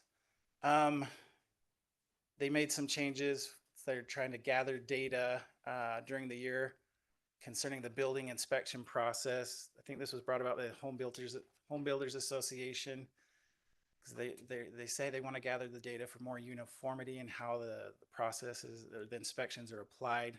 So they're gathering data to make a commission that the commission will send or issue opinions on the way that the inspector interpreted the code, the way he enforced the code.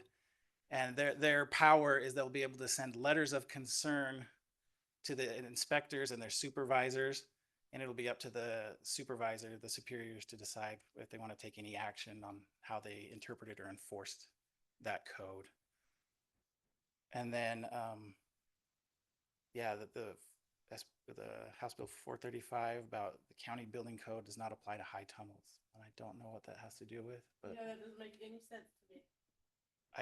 it's got to be some project that I just don't understand that one. Land use, trying to address affordable housing. So they're going to allow for incentive density programs for affordable housing. One of the ones that we've been talking about is the driveways, restricting driveways to 9 by 20 and garage spaces to 10 by 20. So what other elements do you guys know? What did they define affordable housing as? Is it just dimensions, and did they put any numbers on anything? Because I mean, that's obviously we're not big fans of the smaller size of everything. It doesn't stop people from making them bigger. We just But they can't can make them mandate- smaller. Yeah. Yeah, we can't mandate that they be bigger than those dimensions. And then they, No, they're not. Right now. That's just in the affordable housing. There's none of that around anyway. no, And that's so- what they're trying to define. Yeah. So we will have to change our code because currently our driveways are required at 25 feet. So we will have to change our code because of this. That again, that doesn't mean that they can't extend their driveways. But they can go that small. Yeah, now. but I don't want us to, is there a way that we could write in code that affordable housing requires an additional 5-foot setback from the road? probably. Then that legally mandates that the driveway is still 20 feet long, but there's 5 additional feet that belong to the city of Payson that will require that in You could front of probably it. get away with that for 1 year anyway. So can't we put something in there? See, this is for affordable housing. So, but that every house doesn't have to have that. What if we have a definition what our affordable housing is, and then we put that in? Otherwise, No, we no, no. want This is a two-statement SB 181 did many things, two of which where they defined affordable housing. An additional thing is that they said that you can't restrict your driveways on any housing on any at housing, all. right? So what did they define as affordable, Robert? Affordable means that it can be,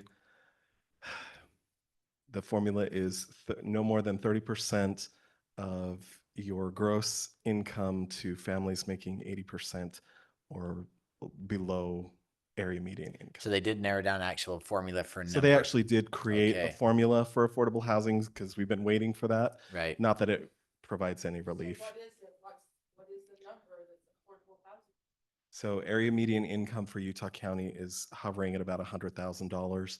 So a household making $80,000. And then 30% of that number is supposed to go to. Yep. So that's $2,000 a month. You don't Well, that's funny. don't buy anything for that. Yeah, you can send all of your money to your house payment. And I suspect they will revisit that. It will, yeah. No way. And you put a car. Yeah. Yeah.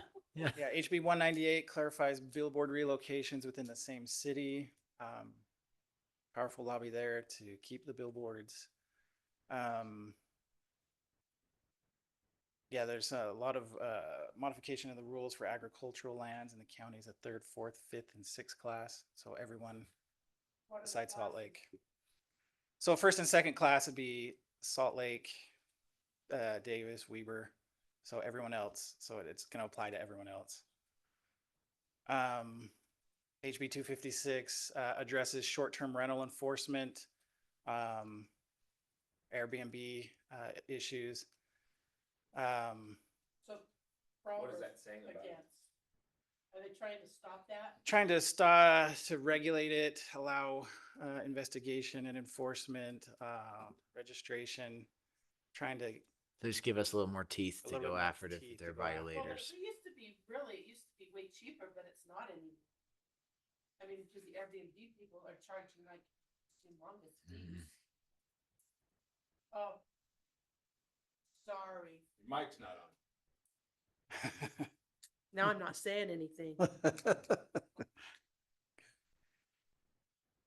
But yeah, I mean, I'm just trying to give you the flavor of what the bills talked about and what they are. I mean, there's so many, HB 368 has so many different aspects to it. Those are just the highlights of what they address.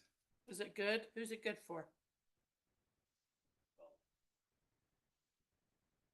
It's hard to say because it's. So like the plan review process, why did that change? I can. Timing. Oh, they have to do it faster, don't they? Timing.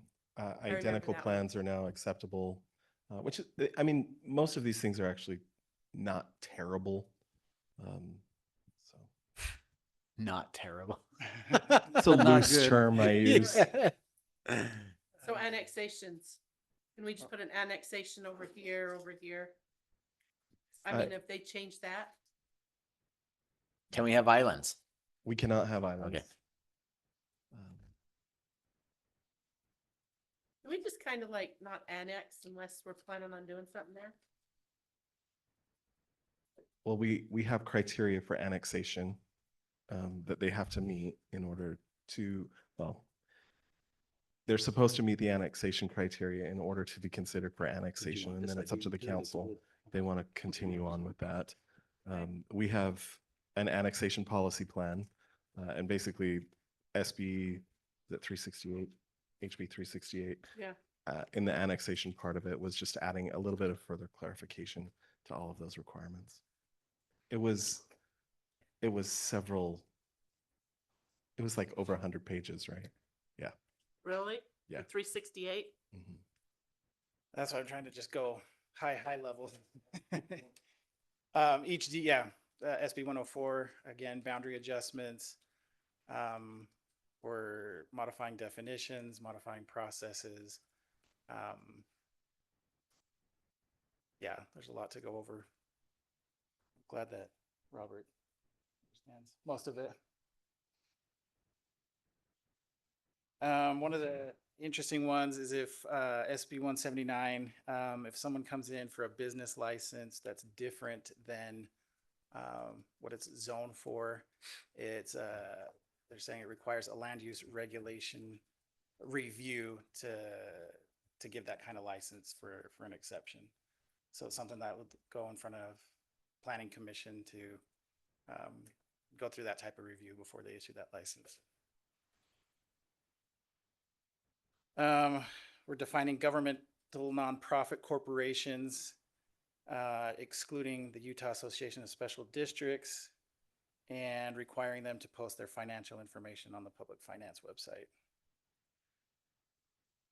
Data privacy amendments, this is a huge one. The legislature is concerned with how we collect, monitor, keep the data that we get from people who do business with the city, who give us their information. There are a lot of requirements, so it's going to be a big project for us to come into compliance. I know Dave mentioned to me that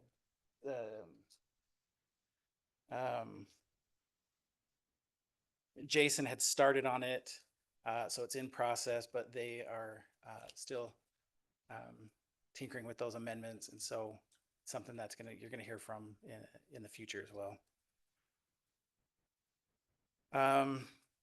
Closing specific roads, renaming roads. None of them were in Payson, so I didn't spend too much time on that. This one was interesting. SB 162 appropriates $1 million for a committee to look for launch sites In for Utah. rockets and satellites anywhere in the state. So We could be the next NASA right here in Payson. Oh my goodness. Yeah. Cape Canaveral, that's where they launch them. Cape Payson. Yeah.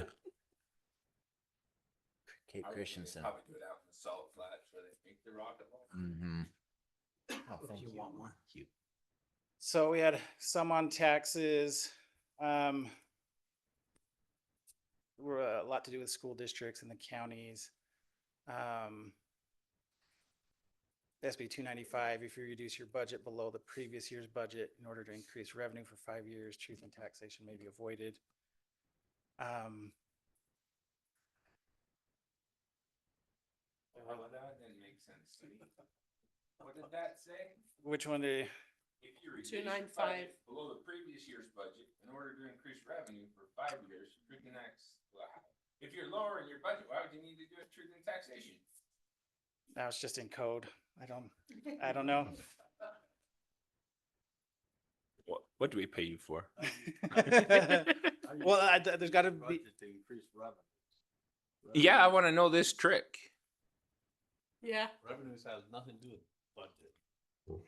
Increasing your budget. All right, move on that one. All the different water bills, how we can transfer water rights through probate. They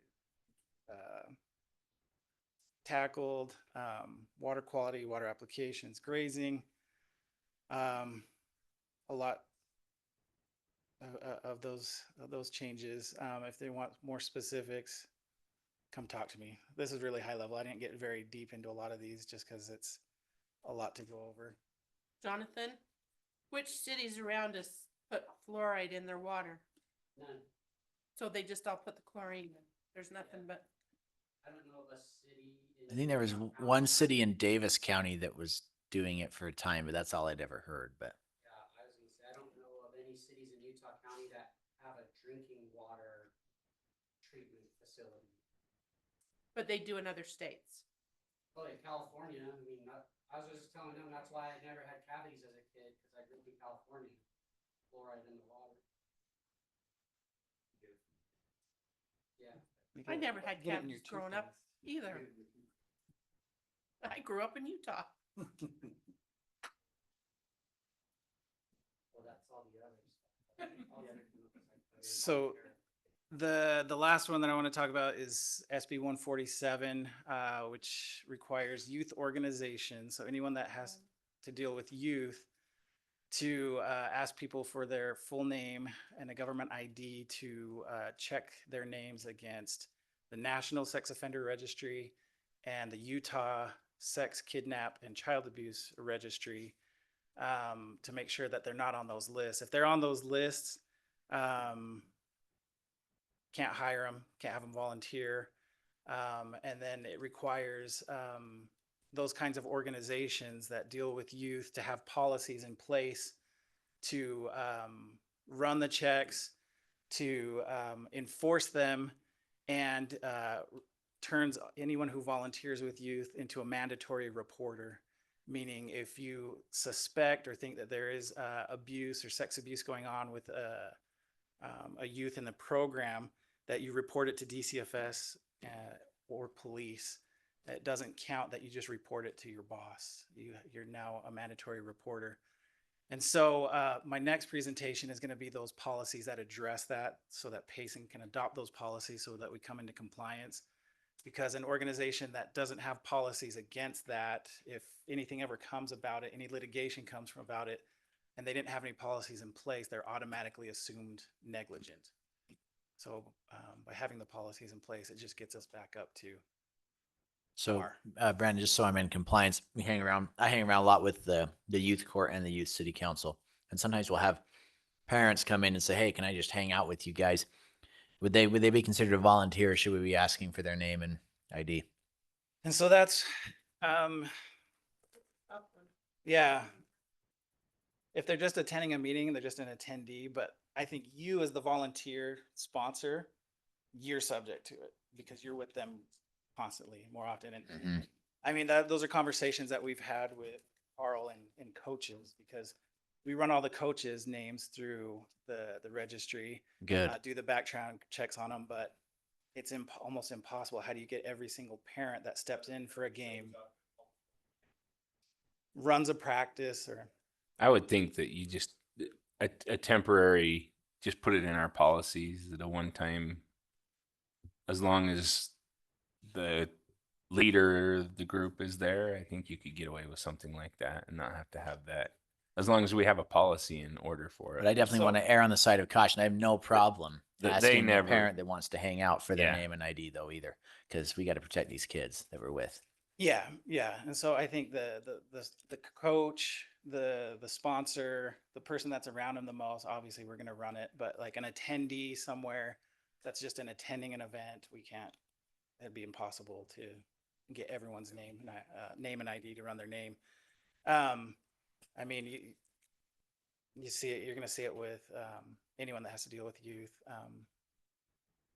We have to run our names in our church programs now, and from all the different levels, and they do the same thing on the same registries.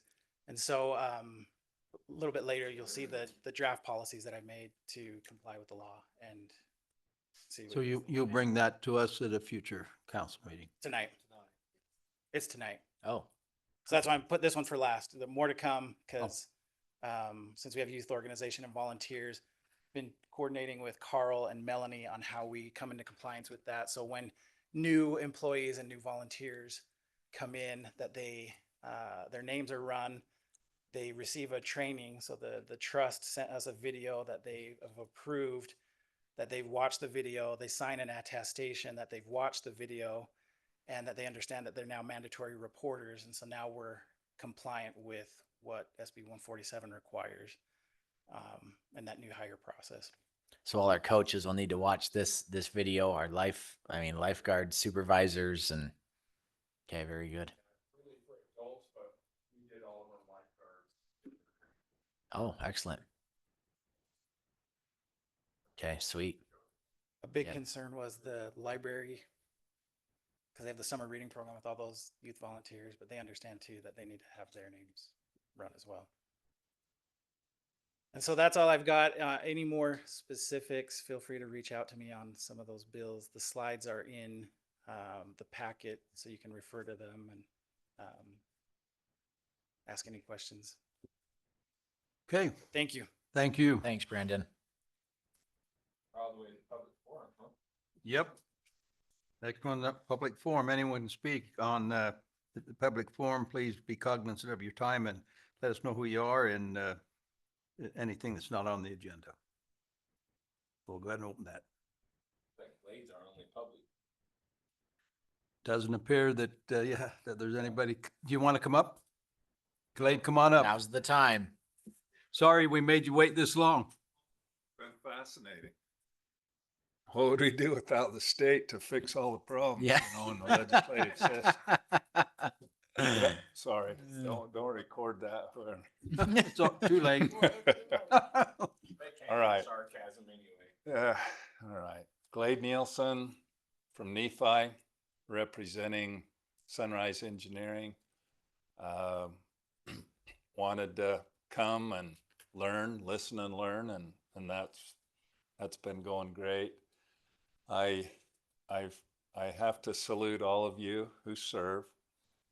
I really do, and that's appreciated. There's people that I care about here. We used to live near here and have many friends, and so I appreciate the sacrifice that goes into public service. And Sunrise Engineering, we open up an office in Nephi, which is really nice for me since I live there. It's also nice for you since it's close, and a lot of people from Payson are going past Nephi, and so we feel like that will increase our presence, our responsiveness, our kind of our touch with potential clients and customers. So happy to be here. Thanks again. And thank you for the time, and don't hesitate to holler if you think we can help solve problems, because they're always coming at us, aren't they? As long as you don't solve them like a legislature, then we'll be okay. Deal. Thanks, Glade. It's more fun to drive south than it is north, so I'm glad you're in Nephi. Okay. Thank you, Glade. As opposed to 60. Anyone else want to take advantage of the time? Anybody online? Kim? Okay, we'll go ahead and close the public forum and turn to staff reports. Anybody? Before I forget, and Janine wasn't able to be here. She did send me a text and asked me to remind people of Monday, Memorial Day, the 9:30 Memorial Day program up at this cemetery. So 9:30. Okay, Dave? Just, I know some of you were gone, but there was the ribbon cutting for the new high school yesterday or 2 days ago. 2 days. I saw Ann there, she was there, but just wanted to throw out, I know there were a mob of people there, and they weren't quite ready with all the places. They've got a lot of work to do before they open up in August, but it's a beautiful school. But if any of you want to go on a tour, I think we can reach out to the school district, and they'd probably take us in there. Just wanted to, if any of you want to do that, just let me know. It's a cool building. Yeah, I snuck in the pack there for the ribbon Did cutting. you? And, Okay. And yeah, I was surprised how unfinished the high school was. I'm excited for the new one. That's really exciting. It's a huge project, but I'd love to tour it. I'd love to walk through the old one last time too. And it's going fast. I got a piece of the floor today. Oh, nice. I think they're gonna start tearing it down this week. Really? And next week. So we'll be getting new flooring in here from the old high school then. I've got one piece that I could put right here. Yeah. Good idea. Anyway, they have to get it tore down because there's an egress issue. They can't actually occupy the new building until they have an egress out the back, and the building is currently in the road. That's where So they're going to knock down like the west side of it. They've got to take 60 feet off of it in the next 2 days so that they can actually officially do, like, they don't even have like a sewer line or something around that's tricky in there, but Anyway, it'll be good. It'll be good. But, and I know there's been some comments on Facebook and other things. Why didn't the city buy that and do a rec center? And I know you brought that up at one time. And we did. We looked at the school district, and I know at least the superintendent told me, he said, I wouldn't even feel good about giving it to the city. There's so many problems with it. There's fault. So it wouldn't have been a good thing, but just in case people ask you, we did inquire about it. We looked at it. The school district talked with us about it, but they need the parking, but they just, on a personal level, he said, I wouldn't feel good about selling that to the city anyway. The city, we've purchased enough old buildings for a while. Yeah. And Well- we just purchased we- Wilson Elementary as well. We're fine. We did not need to buy the high school. Yeah. We looked at it and it was cheaper. We could Right. build Springville Rec Center for less than we could retrofit that building for. Yeah, It we did look at it. hands down. It was Three less three expensive. times personally, I addressed it. Yeah, you Three did. times. I know. Yeah. We definitely, we did our due diligence on it. To the point that it got a little bit, hey, please don't ask me anymore. Anyway, thank you. Thanks, Dave. I'm just going to Any stay other right. staff? I'm just going to stay right here, Council. Yeah. We had Parade of Homes tickets dropped off. I have some for each of you. If you need more than 2, just let me know. We have some. And I've got some as well. I haven't opened the envelope, but I've got some. I would encourage you to go. The limit is 2. What's the value of those? You can't, that's why the Okay. limit's 2. I was going to say, those are probably pushing the limit. If your spouse wants one, please have them come talk to me. Anyway, we have a parade home from Payson this year, so I would encourage you to go visit. That hasn't happened for a while too, so. Yeah. Did we? Yeah, there Had was one last year. Oh, I By didn't know Riley that. Drive. Yep. Yeah. So, but anyway, Element Homes. Okay. Anybody else? Staff wise? Okay, not seeing anybody. I'll start with Council Hyatt. I just have a question for you. So the little guy that does our main corridor and he's sitting there like, trying to pump for the weeds and the flowers and that kind of stuff. How come we don't have like a little side by side? I know he has a little 4-wheeler, but why don't we have a side by side that has an electric one? They're so nice that maybe like all of the areas could, the parks, recreation, even up at the golf course, they could use it all over the place. And those electric ones, it's the only way to go because we have one. We literally bought a side by side just to do that. And just the savings alone and how fast it goes more than makes up for what the cost of the side by side and the little 50-gallon electric sprayer would be. I mean, you could use it on every park. It's just a I mean, if we had trails, you could go up the side of the trails and spray it. Thanks. Yeah, we can look into that. For the broadleaf and things, the golf course does have a big one that holds Okay. 250 gallons. But I'm just saying. And a even wand for- comes out of that as well, Yeah, but all the parks. there's a lot of spots that need spraying, so Yeah, something to and look at. just, like I said, to sit there and pump those things, my son just would quit like after 3 days and. Oh, it Then- makes you a man. It does make you mad. Everybody else to He- come to it. And I think that's not actually parks. That's Kemp Fountains. I think that's roads. That's corridors. And I've often wondered if we need to reallocate that so that the parks deal with everything that's green and roads is everything that's black and gray. Good idea. And I think that's pretty I agree. self-explanatory right there. So that was my plug.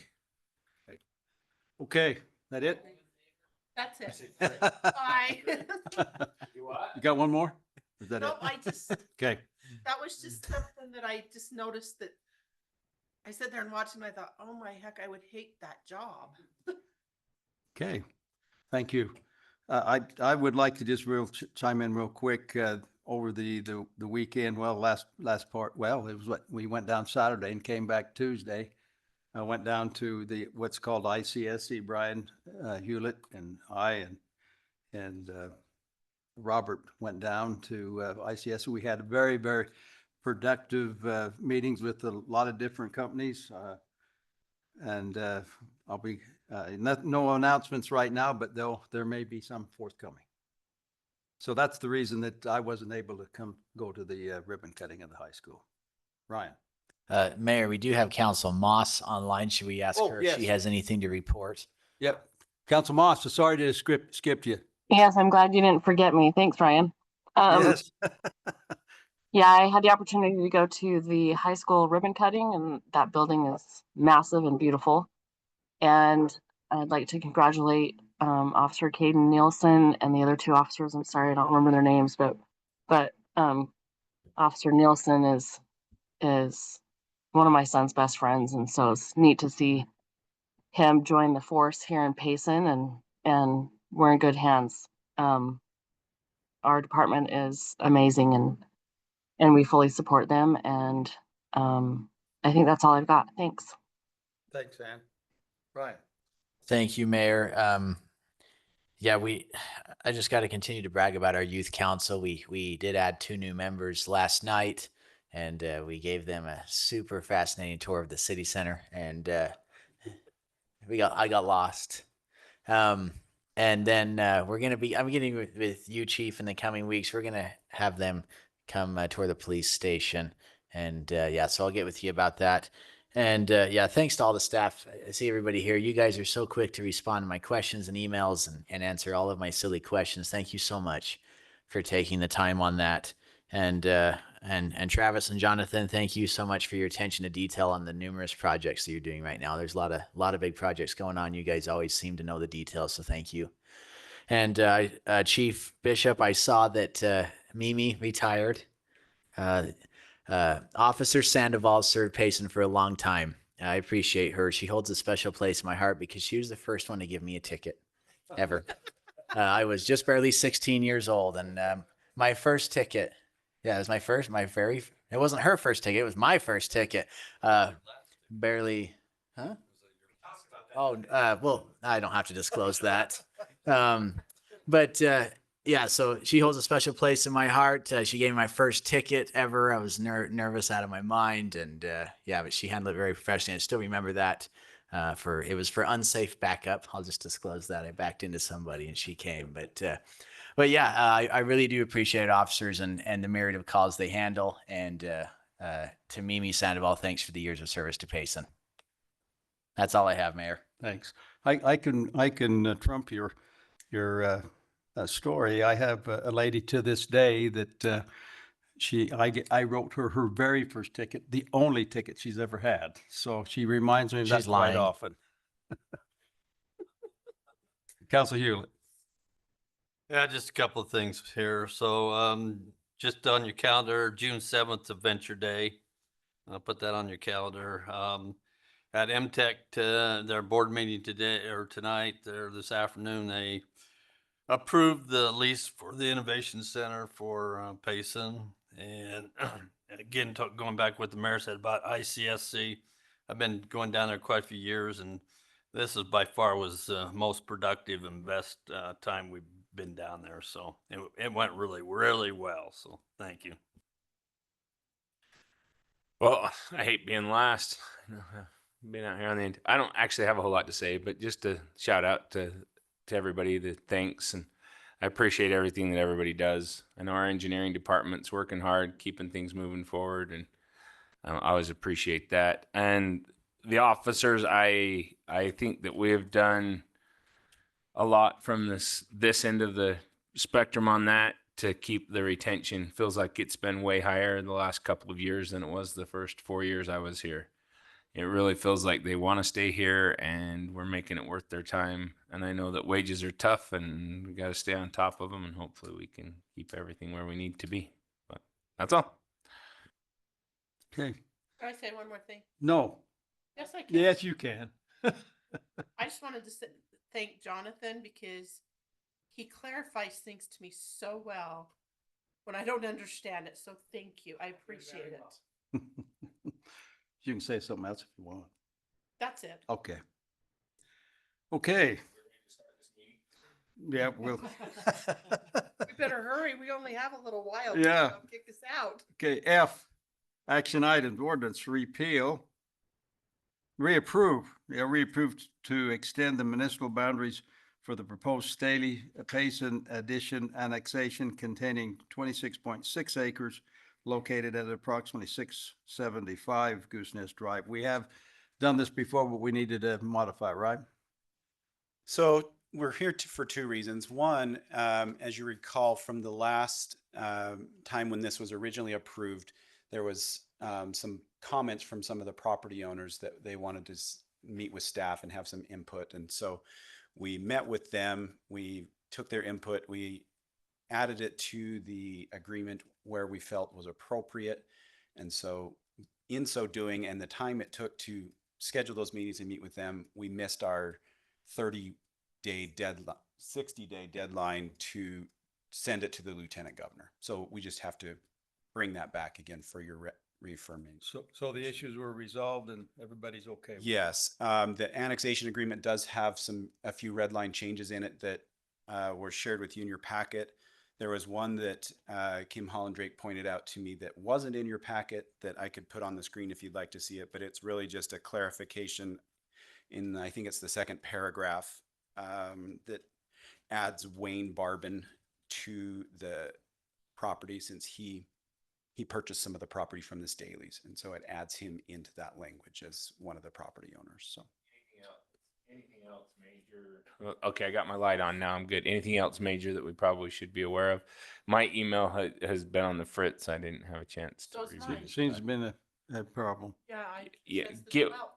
yeah, that's when mine went down. We obviously didn't update our passwords like we were supposed to when they told us to.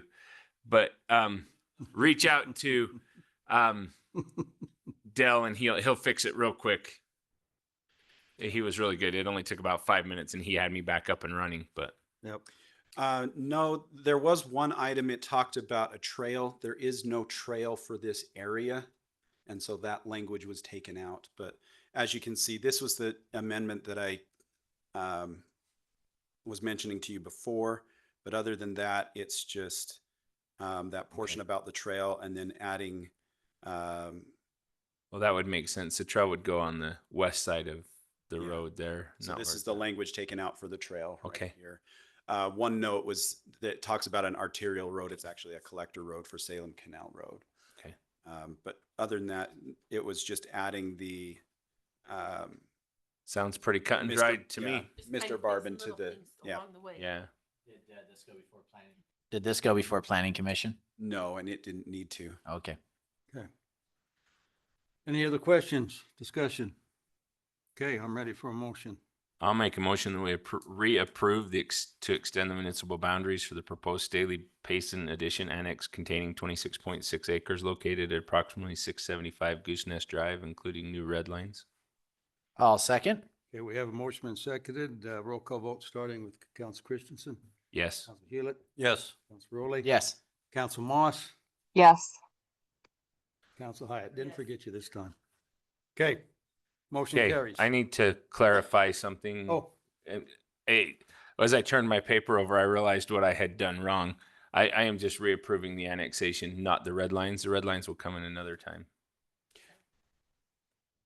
okay. Are we still okay with that So first we and still second? okay Oh, with all the unanimous vote? vote on that? Sorry. So, and just to clarify, I believe it's on the agenda that you can approve the agreement with those red lines, but it's a separate motion. Okay, so I just need to do that one now then. Okay, so yeah, this one, what we're doing is resolution Staley Payson addition annexation agreement amendments.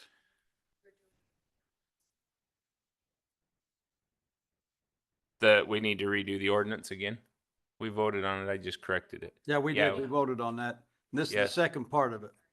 And I just removed the second part so we could re-vote on the second part to clarify that. So Okay. I'll make the motion again to approve the Staley Payson addition annexation agreement amendments as a separate motion. Is there a second? I'll second. Okay, motion again, and the second, roll call vote, Council Hyatt. Yes. Council Moss, Yes. Council Rowley, Yes. Council Hewlett. Yes. Council Christensen. Yes. Thank you, motion carries. Sorry about that, Brian. Michael, I didn't mean to get ahead of myself. It's all right. Okay, number 3, resolution, employee policy amendments. youth worker eligibility and sex offender registration checks and youth protection training, which we've already kind of talked about a little bit. Go ahead, Brandon. That's correct. Thank you. I'm just going to present the proposed policies for Payson City to adopt, so we come into compliance with that. I don't know why Zoom is not letting me share.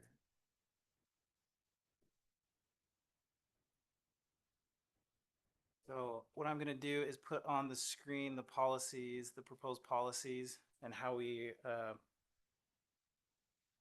are planning to come in compliance with the new law. So the first policy is just about that we are going to run everyone who is a youth worker. And a youth worker was defined by statute as any individual employed by or volunteering for Payson City who works directly with, supervises, or otherwise has access to minors. So it's going to apply to anyone that fits that definition. That we're just letting prospective employees, volunteers, youth workers know we're going to run their name through the registry, what we're going to do with the information from it, that if we do find that they are on one of those registries, they would be disqualified for employment or volunteering, that we're going to keep that information confidential. And if we do come into contact with that information that they're on one of the registries, or we find that someone that's currently employed or volunteering for Payson City is on the registry, they'll be immediately removed from their duties involving youth. They'll face termination and or legal consequences because we're now mandatory reporters. And so that's the policy that is being proposed that we adopt as far as the running the names through the registry checks go. The second policy is about the training and the reporting, that everyone that's going to be a youth worker, prospective employer or volunteer is going to complete the training in sexual abuse identification and reporting prior to them starting the job or their involvement or volunteering with minors. As we discussed a little bit earlier, the training involves watching a video put out by the trust that identifies signs that people can look for, who to report to, and telling them that they're going to be a mandatory reporter. Again, we talked about this already, that they have to report it directly to police or DCFS. Reporting it just to your supervisor or manager doesn't comply with it. That it has to go all the way to law enforcement officials. Failure to do so, if you knew about it and you didn't report it, could result in being charged with a Class B misdemeanor. So I'm submitting these to the council for their consideration and adoption into our Payson City policy. Council, any discussion, question? You know, I think it's great that the mandatory reporting, that it just leapfrogs the manager or supervisor, goes straight to DCFS or law enforcement. That way it totally minimizes the chance of it being swept under the rug. That's a good policy. Are you going to send this out if it's approved? Are you going to send this out to all of us so we have access to the training as soon as possible? I definitely need to take it. So the policy itself right now is in the packet. And if you would like the training, yeah, I can coordinate with Melanie. We have the video. The way we've planned to do it is it's on, I can't remember the name of the software program, that Applicant Pro, that it tracks who's done what training and when, who's up for the next round of training. Yeah, if you're interested in that training. Melanie, will you send the training to me? Thank you. And then do they have, is this a one-time thing, or is this every few years they have to retake the training, or what's the policy there? So there isn't anything in statute about it, but I've proposed and I've talked with Melanie about this every 2 years, running people's names through it just to make sure that they're good, not on the registry. So as far as the training goes, do we have a time limit that they have to, the ones that are already volunteers that we know are volunteers, do we have a time limit they have to complete the training by to stay as a volunteer? So the law went into effect May 4th, May 5th, May 7th. So anything after that is required. Before that, they before don't have that, to, it's they not don't have to have the training. Okay. Real quick question, is there a reason we do it just every 2 years instead of yearly? No, there's not. That's what, something that's up for discussion and debate or change. Just Things change fairly quick sometimes. they that's all. can, just the amount of employees and volunteers, try not to overburden People. Melanie and Yep, Daniel. yep, but okay, oh, okay.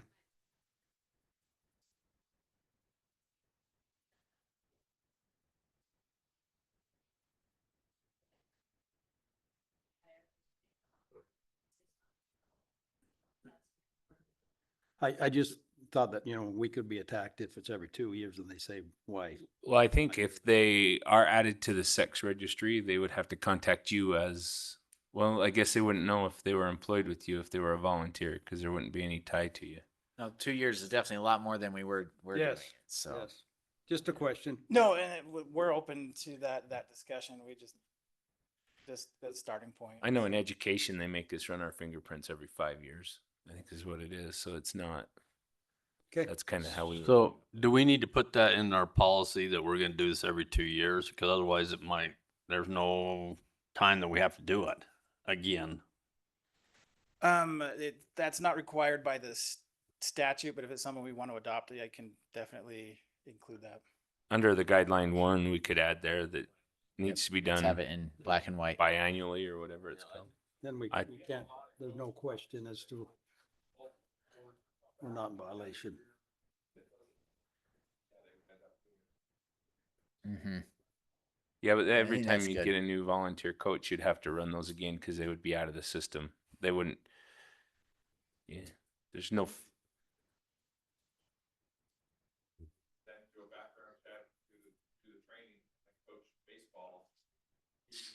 Shouldn't need to do it. No, just if it's less than that 2 years, I don't. I, think I, we need yeah, to. I kind of even think on the rehires, maybe we could get away with the loophole of saying do it every 2 years and we'd be okay. Okay. Would you like me to add that then? So Yeah, do you want me to do it right now? You ready, Okay, Mayor? we got any other questions? Okay, if we don't, yeah. I'm You're ready gonna have for to type it though. I'm ready for a motion. When you do it, I'm gonna say it, but you're gonna have to type it. I'll make a motion that we approve the resolution for employee policy amendments, youth worker eligibility and sex offender registry checks and youth protection training and reporting with underneath the guidelines of a mandatory registry check occurring every 2 years. I'll second it. Okay, motion been seconded, roll call vote starting with Council Hyatt, Yes. Council Moss, Yes. Council Rowley, Yes. Council Hewlett. Yes. Council Christensen. Yes. Okay, motion carries. Thank you. Thank you. Perfect. Yeah, I'll make those amendments and get it to Melanie to include in the policy handbook. Okay, Thank you. thank you, Brandon. Now we go to our last, well, other than adjournment, our work session, fiscal year 2025, 2026 budget. Dave and Kathy. Yep. Yeah, and this will be brief. We're going to try to have some sort of a budget work session with you every few council meetings. So if there's anything you want to specifically talk about tonight, we're just going to talk about a couple things. And I know we've talked about this before with getting a new fire station. We've got the concept plan. We need to get to the design phase. So that's the next step. But I just wanted to make sure, and oh, there she is. Do you have that you want to project up and talk about? Anyway, we want to talk about how to finance that. And I know we talked about it at the retreat. We talked about it that the council was all in favor of having a new fire station, but maybe not financing it all with property tax. So we put in the program of, we pay out of fund balance 4 million, the other 6 million. We can do it if we can get 6 million and finance 4 million, it shows what the property tax will be. And this is just an estimate because we don't have the certified tax rate from the county yet, but Yeah, we're officially the one that's got, in the county's got the oldest fire station in the county. Probably, could be. anyway, we'll let Kathy work on it in a minute. Dave, real quick while she pulls that up, is this set of plans something that could be reused if growth out near the Nebo Beltway kind of takes off and we need another one out there in the next 5 years, could we reuse the same set of plans, or that You could use a lot of that, but it has to be specific to the location as far as the, you'd have to do a new utilities. site plan and things? But yeah, yeah, I mean, you could maybe use the same type of building we want, but it would have to be engineered to the property. so it's not something we can. Well, it's like, yeah, I get you. We could use. It's not free. Yeah, we could, it might be cheaper. We don't need the same one, but smaller. Okay, just real quick, if you remember every year, if we have excess fund balance over 35%, we've been moving it to the capital improvement fund. So right now we have a fund balance of about $11 million. We anticipate using a portion of that to help with finish the downtown, but we figure we can either take $4 or $6 million out of that. We think we're going to transfer a little bit more the end of this year. So this is just a quick down and dirty analysis about kind of what we'd be looking at. If we financed $6 million, the annual debt service, now granted, we don't know what the current rate, excuse me, current rates are. And I kind of put in a 15-year bond at 4.12. That's the same that we got on the big sewer bond. That would mean, if you look down at this yellow, that would mean we'd have to increase property taxes about $56 a year on a $405,000 home. So, So that's just for the fire department. Yeah, just for station. the building, yeah, to pay the debt service. So I would just like to know, with everything that we're doing right now, how much is it gonna go up for all these people? Well, Because we know most houses aren't 400,000, even the jalopy ones are 500,000 now.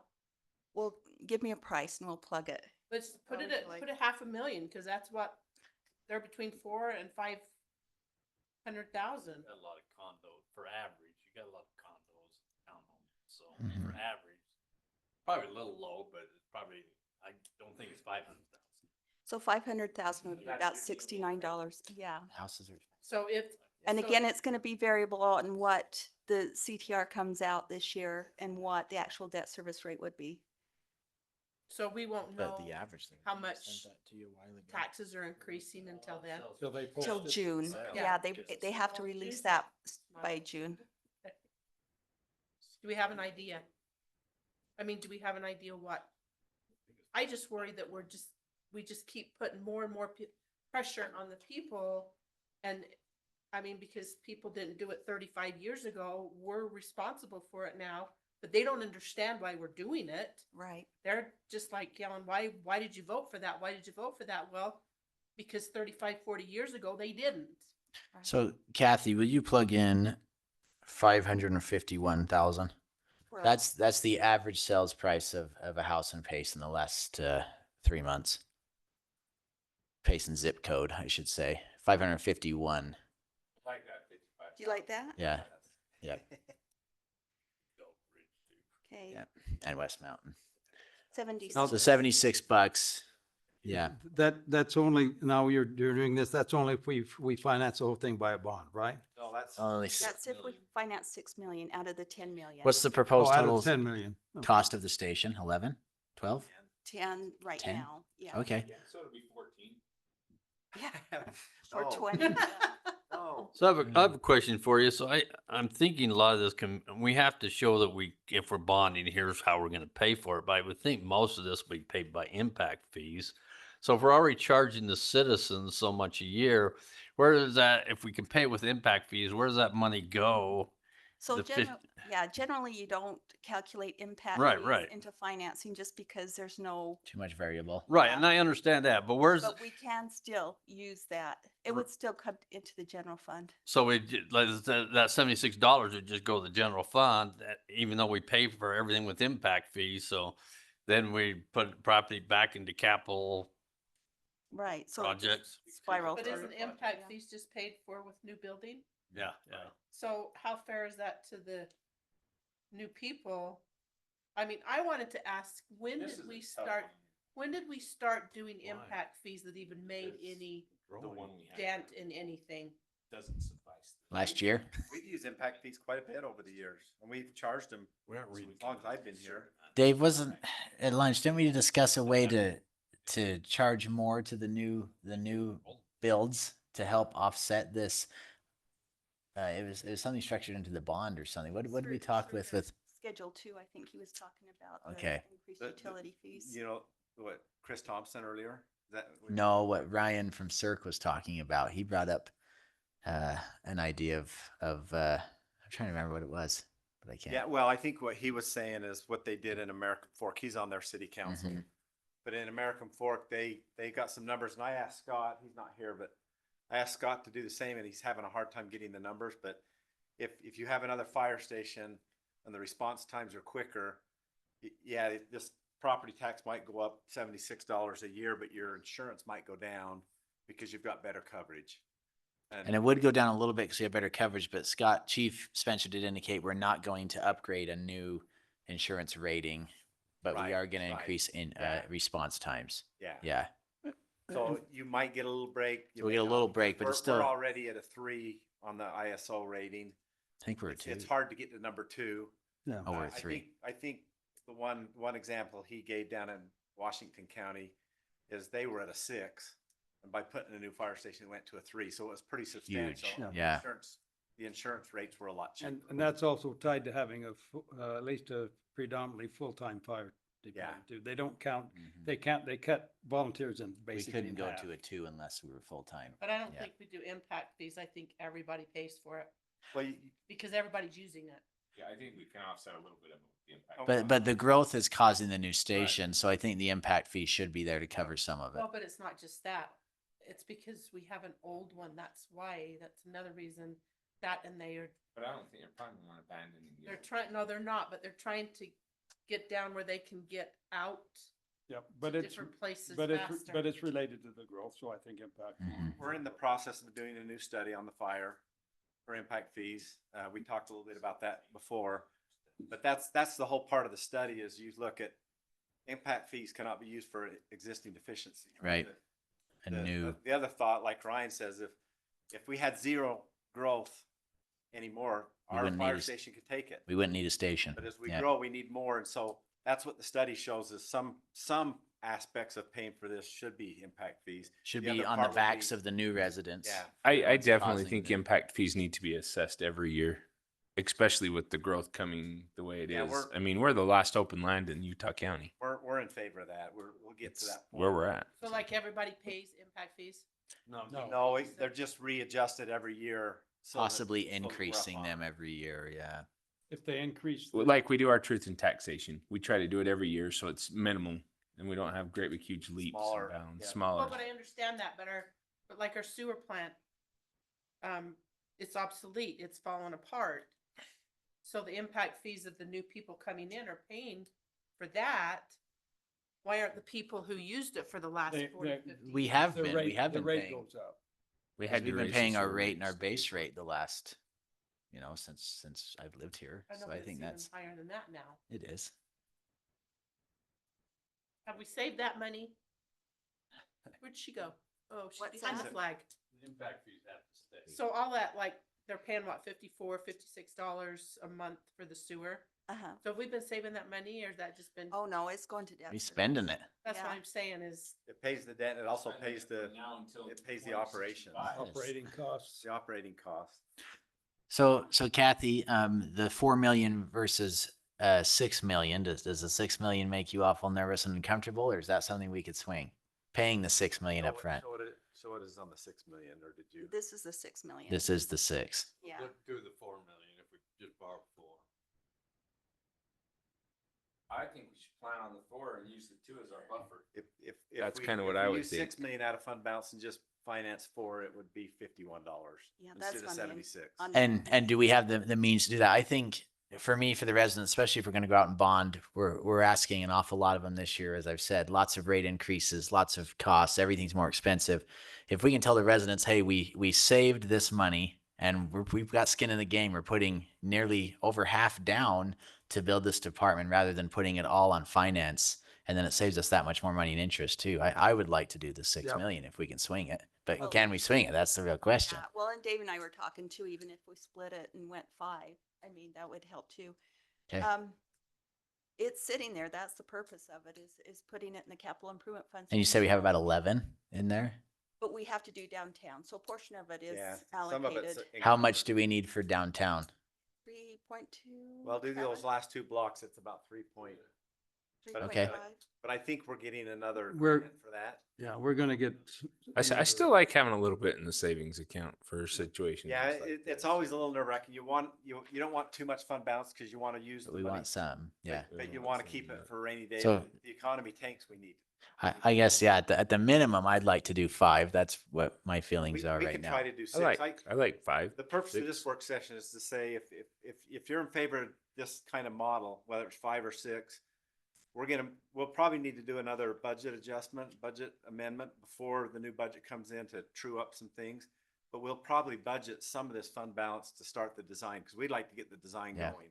Yep. Yes. And we've got to figure out, the RFP to put out and how to get that going. And I can't quantify enough that this is Very rough. very rough. Yeah. Yeah. Yep. We can come back. But at it's another great. work Thanks for session. giving us an idea. No, and that's what we needed. Just an idea. We can come back at another work session when we get the certified tax rate and we can talk more. And Tracy, to your question, we can show all of the fees of what we're proposing this year and just put it all together so you can see what's. And sorry, just to clarify, this 51 is per month or per year? Per year. Oh, see, yeah. And the nice thing is, if we do the truth and taxation, that's gonna be probably pretty close to this amount anyway, which we'd be doing anyway, so. But I think there's a good appetite for the residents. We all know we need this additional fire station. And I'm excited for it. I think, personally, I think this is a worthwhile investment, especially where we're putting, maybe half of it down without financing it. Yeah, I think that's a good way to sell it Mhm. to the residents. And we'll have a truth and taxation hearing, but we can get the word out that this is what we're planning to use the property tax increase Yeah. for. Because the easy way out is just to charge out the nose, raise taxes, and do it all on a bond. And we're not going to do that. We're gonna pay for a lump sum of it. And honestly, I love putting out there that we're doing a fire station to increase the tax rate and not a sound system. That took 4 years. I got a lot of pushback from that. You did this for your raise, and anyway, That was actually through the ARPA funds. yeah, it was. I know it's just kind of funny, but it's. Yeah. I love to see something that benefits the community so much better. If that's the last line item, it makes the other stuff above it go way easier. So that's my input. If they come to city council, they could see the benefit of this. I invite people all the time. Yeah. Yep. Okay. Any more questions on this questions No, but I really do want to look at that side by side with the 50-gallon. I really think that would help our people and they would get done so much faster and they could do other stuff that needs to be done. I mean, I feel like we are. I think that needs to go into the parks. That Yeah, corridor, whatever it does. we need to well- look at that and reallocate it out. Funny you mentioned that because Sean and I had that discussion yesterday on maybe getting a used side by side. They're going to need it to be able the power to when we start maintaining the SUVPS line. Yeah. But the other departments can use that too. Looking like the GIS person that has the little golf cart out there. It's not in that great of shape, but it'd be better to have all her stuff in a side by side. Good suggestion. Moving forward. So yeah, we had a little bit of discussion that we may have to expand it out to, other people, but. Okay, unless The, there's the something. last thing I just wanted Oh. to show you is, you've wanted to budget for, 300,000 for sidewalks. I just wanted to share a couple of pictures of what's been going on. There's been a lot of work going on. They got flags all over my neighborhood. I know. So right here, these show the addresses right here. You got 932, 8 South, 830 West, all those around there. Oh, now I've got to minimize this. And anyway, there's just, this is one of the companies that is doing some of the work, but It just shows, this is some of the before pictures, some of the trip hazards. Oh, so they're lifting it? Yeah. That's There- so smart. And there's, this is what it was before, and then there's some more. Here's the fix. There's another one, Looks so much better. another one, another one. You know, they've refixed it. And there's quite a few of these. There's some more pictures of stuff that they've torn out and fixed. Here's some more. Yeah, I think this was money well spent. Yeah, and there's more here. There's just, so this is a different area. This is 878 West 900 South. They don't look like they're that expensive. Looking at those prices on there, I mean, These are just some of the So- fixes that have So taken. do they dig it out and put all new in, or do they put some kind of a cover over it? It's just all they've just pulled They're it out. pulling it out. But some of it they do lift, I think. Yeah, that's really. that's Yeah, some of the trip hazards you can lift up, and they've done some of that as well. Anyway, just wanted to show you some of the things that have been going on. Whoop. This is in addition to, Come on. this is in addition to what, $2 million that we're spending on road improvements and curb and gutter. You can tell we've got a lot of improvements that we can make, and we're trying to do them in a somewhat orderly manner, kind of the worst ones first. These are just some of the pictures that have been taken out. Hey, that was an old picture. These are the before pictures. After. And then some of the after.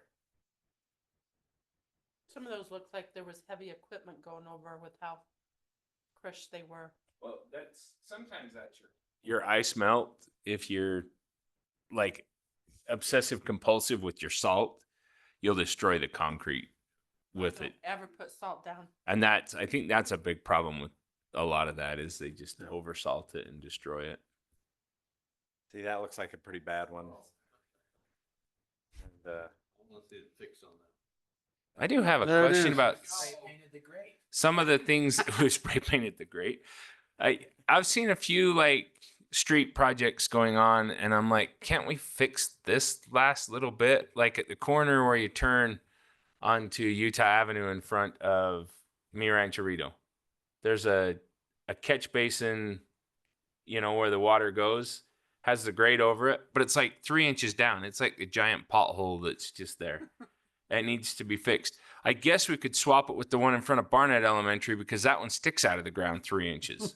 It's like, we'd have to have 8 inches of water before this thing would ever see any water in it. And I just wonder if those are some that we could flag and maybe work towards getting them fixed. yeah. And if you have some you can turn in, we'll try to do them as we can. But yeah, we're trying to spend the money wisely, and then we'll, you know, I think in the next budget we have another 300,000. We'll work on what's next. Excellent. We're trying to make some headway. I think it's just one bite at a time. Yep. And thank you. But we appreciate you budgeting that. We'll Can you give me the address? on some of these. I had a heavy truck run over my new cement and just, Oh, really?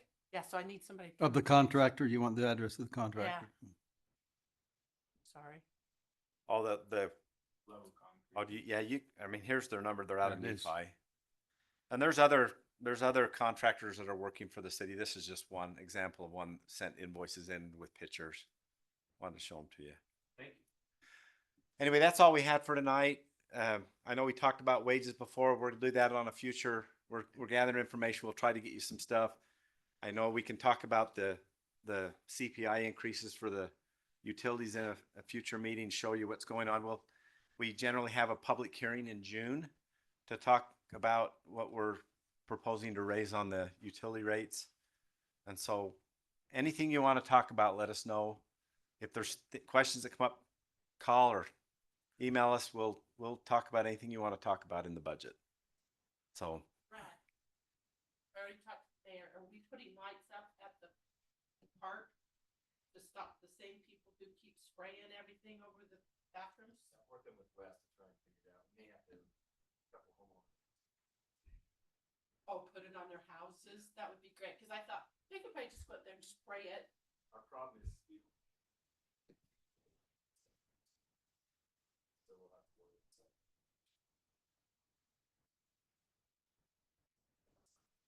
Yeah. Well, you know, it's the same people. They keep hitting the same stuff on there every time. Yep. I'm trying to explain that to a little kid.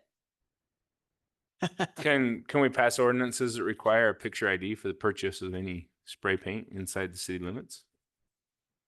You what? I think you have to be a certain age. They won't even sell it to you unless you're old enough, but Yeah. well, yeah, but you'd start to see the Okay. link. I think we're, Dave, do you Fine. have I'm anything gonna else? make you a need? motion. Okay, I'll take a motion to adjourn. So moved. Second? Okay, it's been motion has been second. All those in favor say aye. Aye. Ann, you there? Yes, I. Okay, thanks.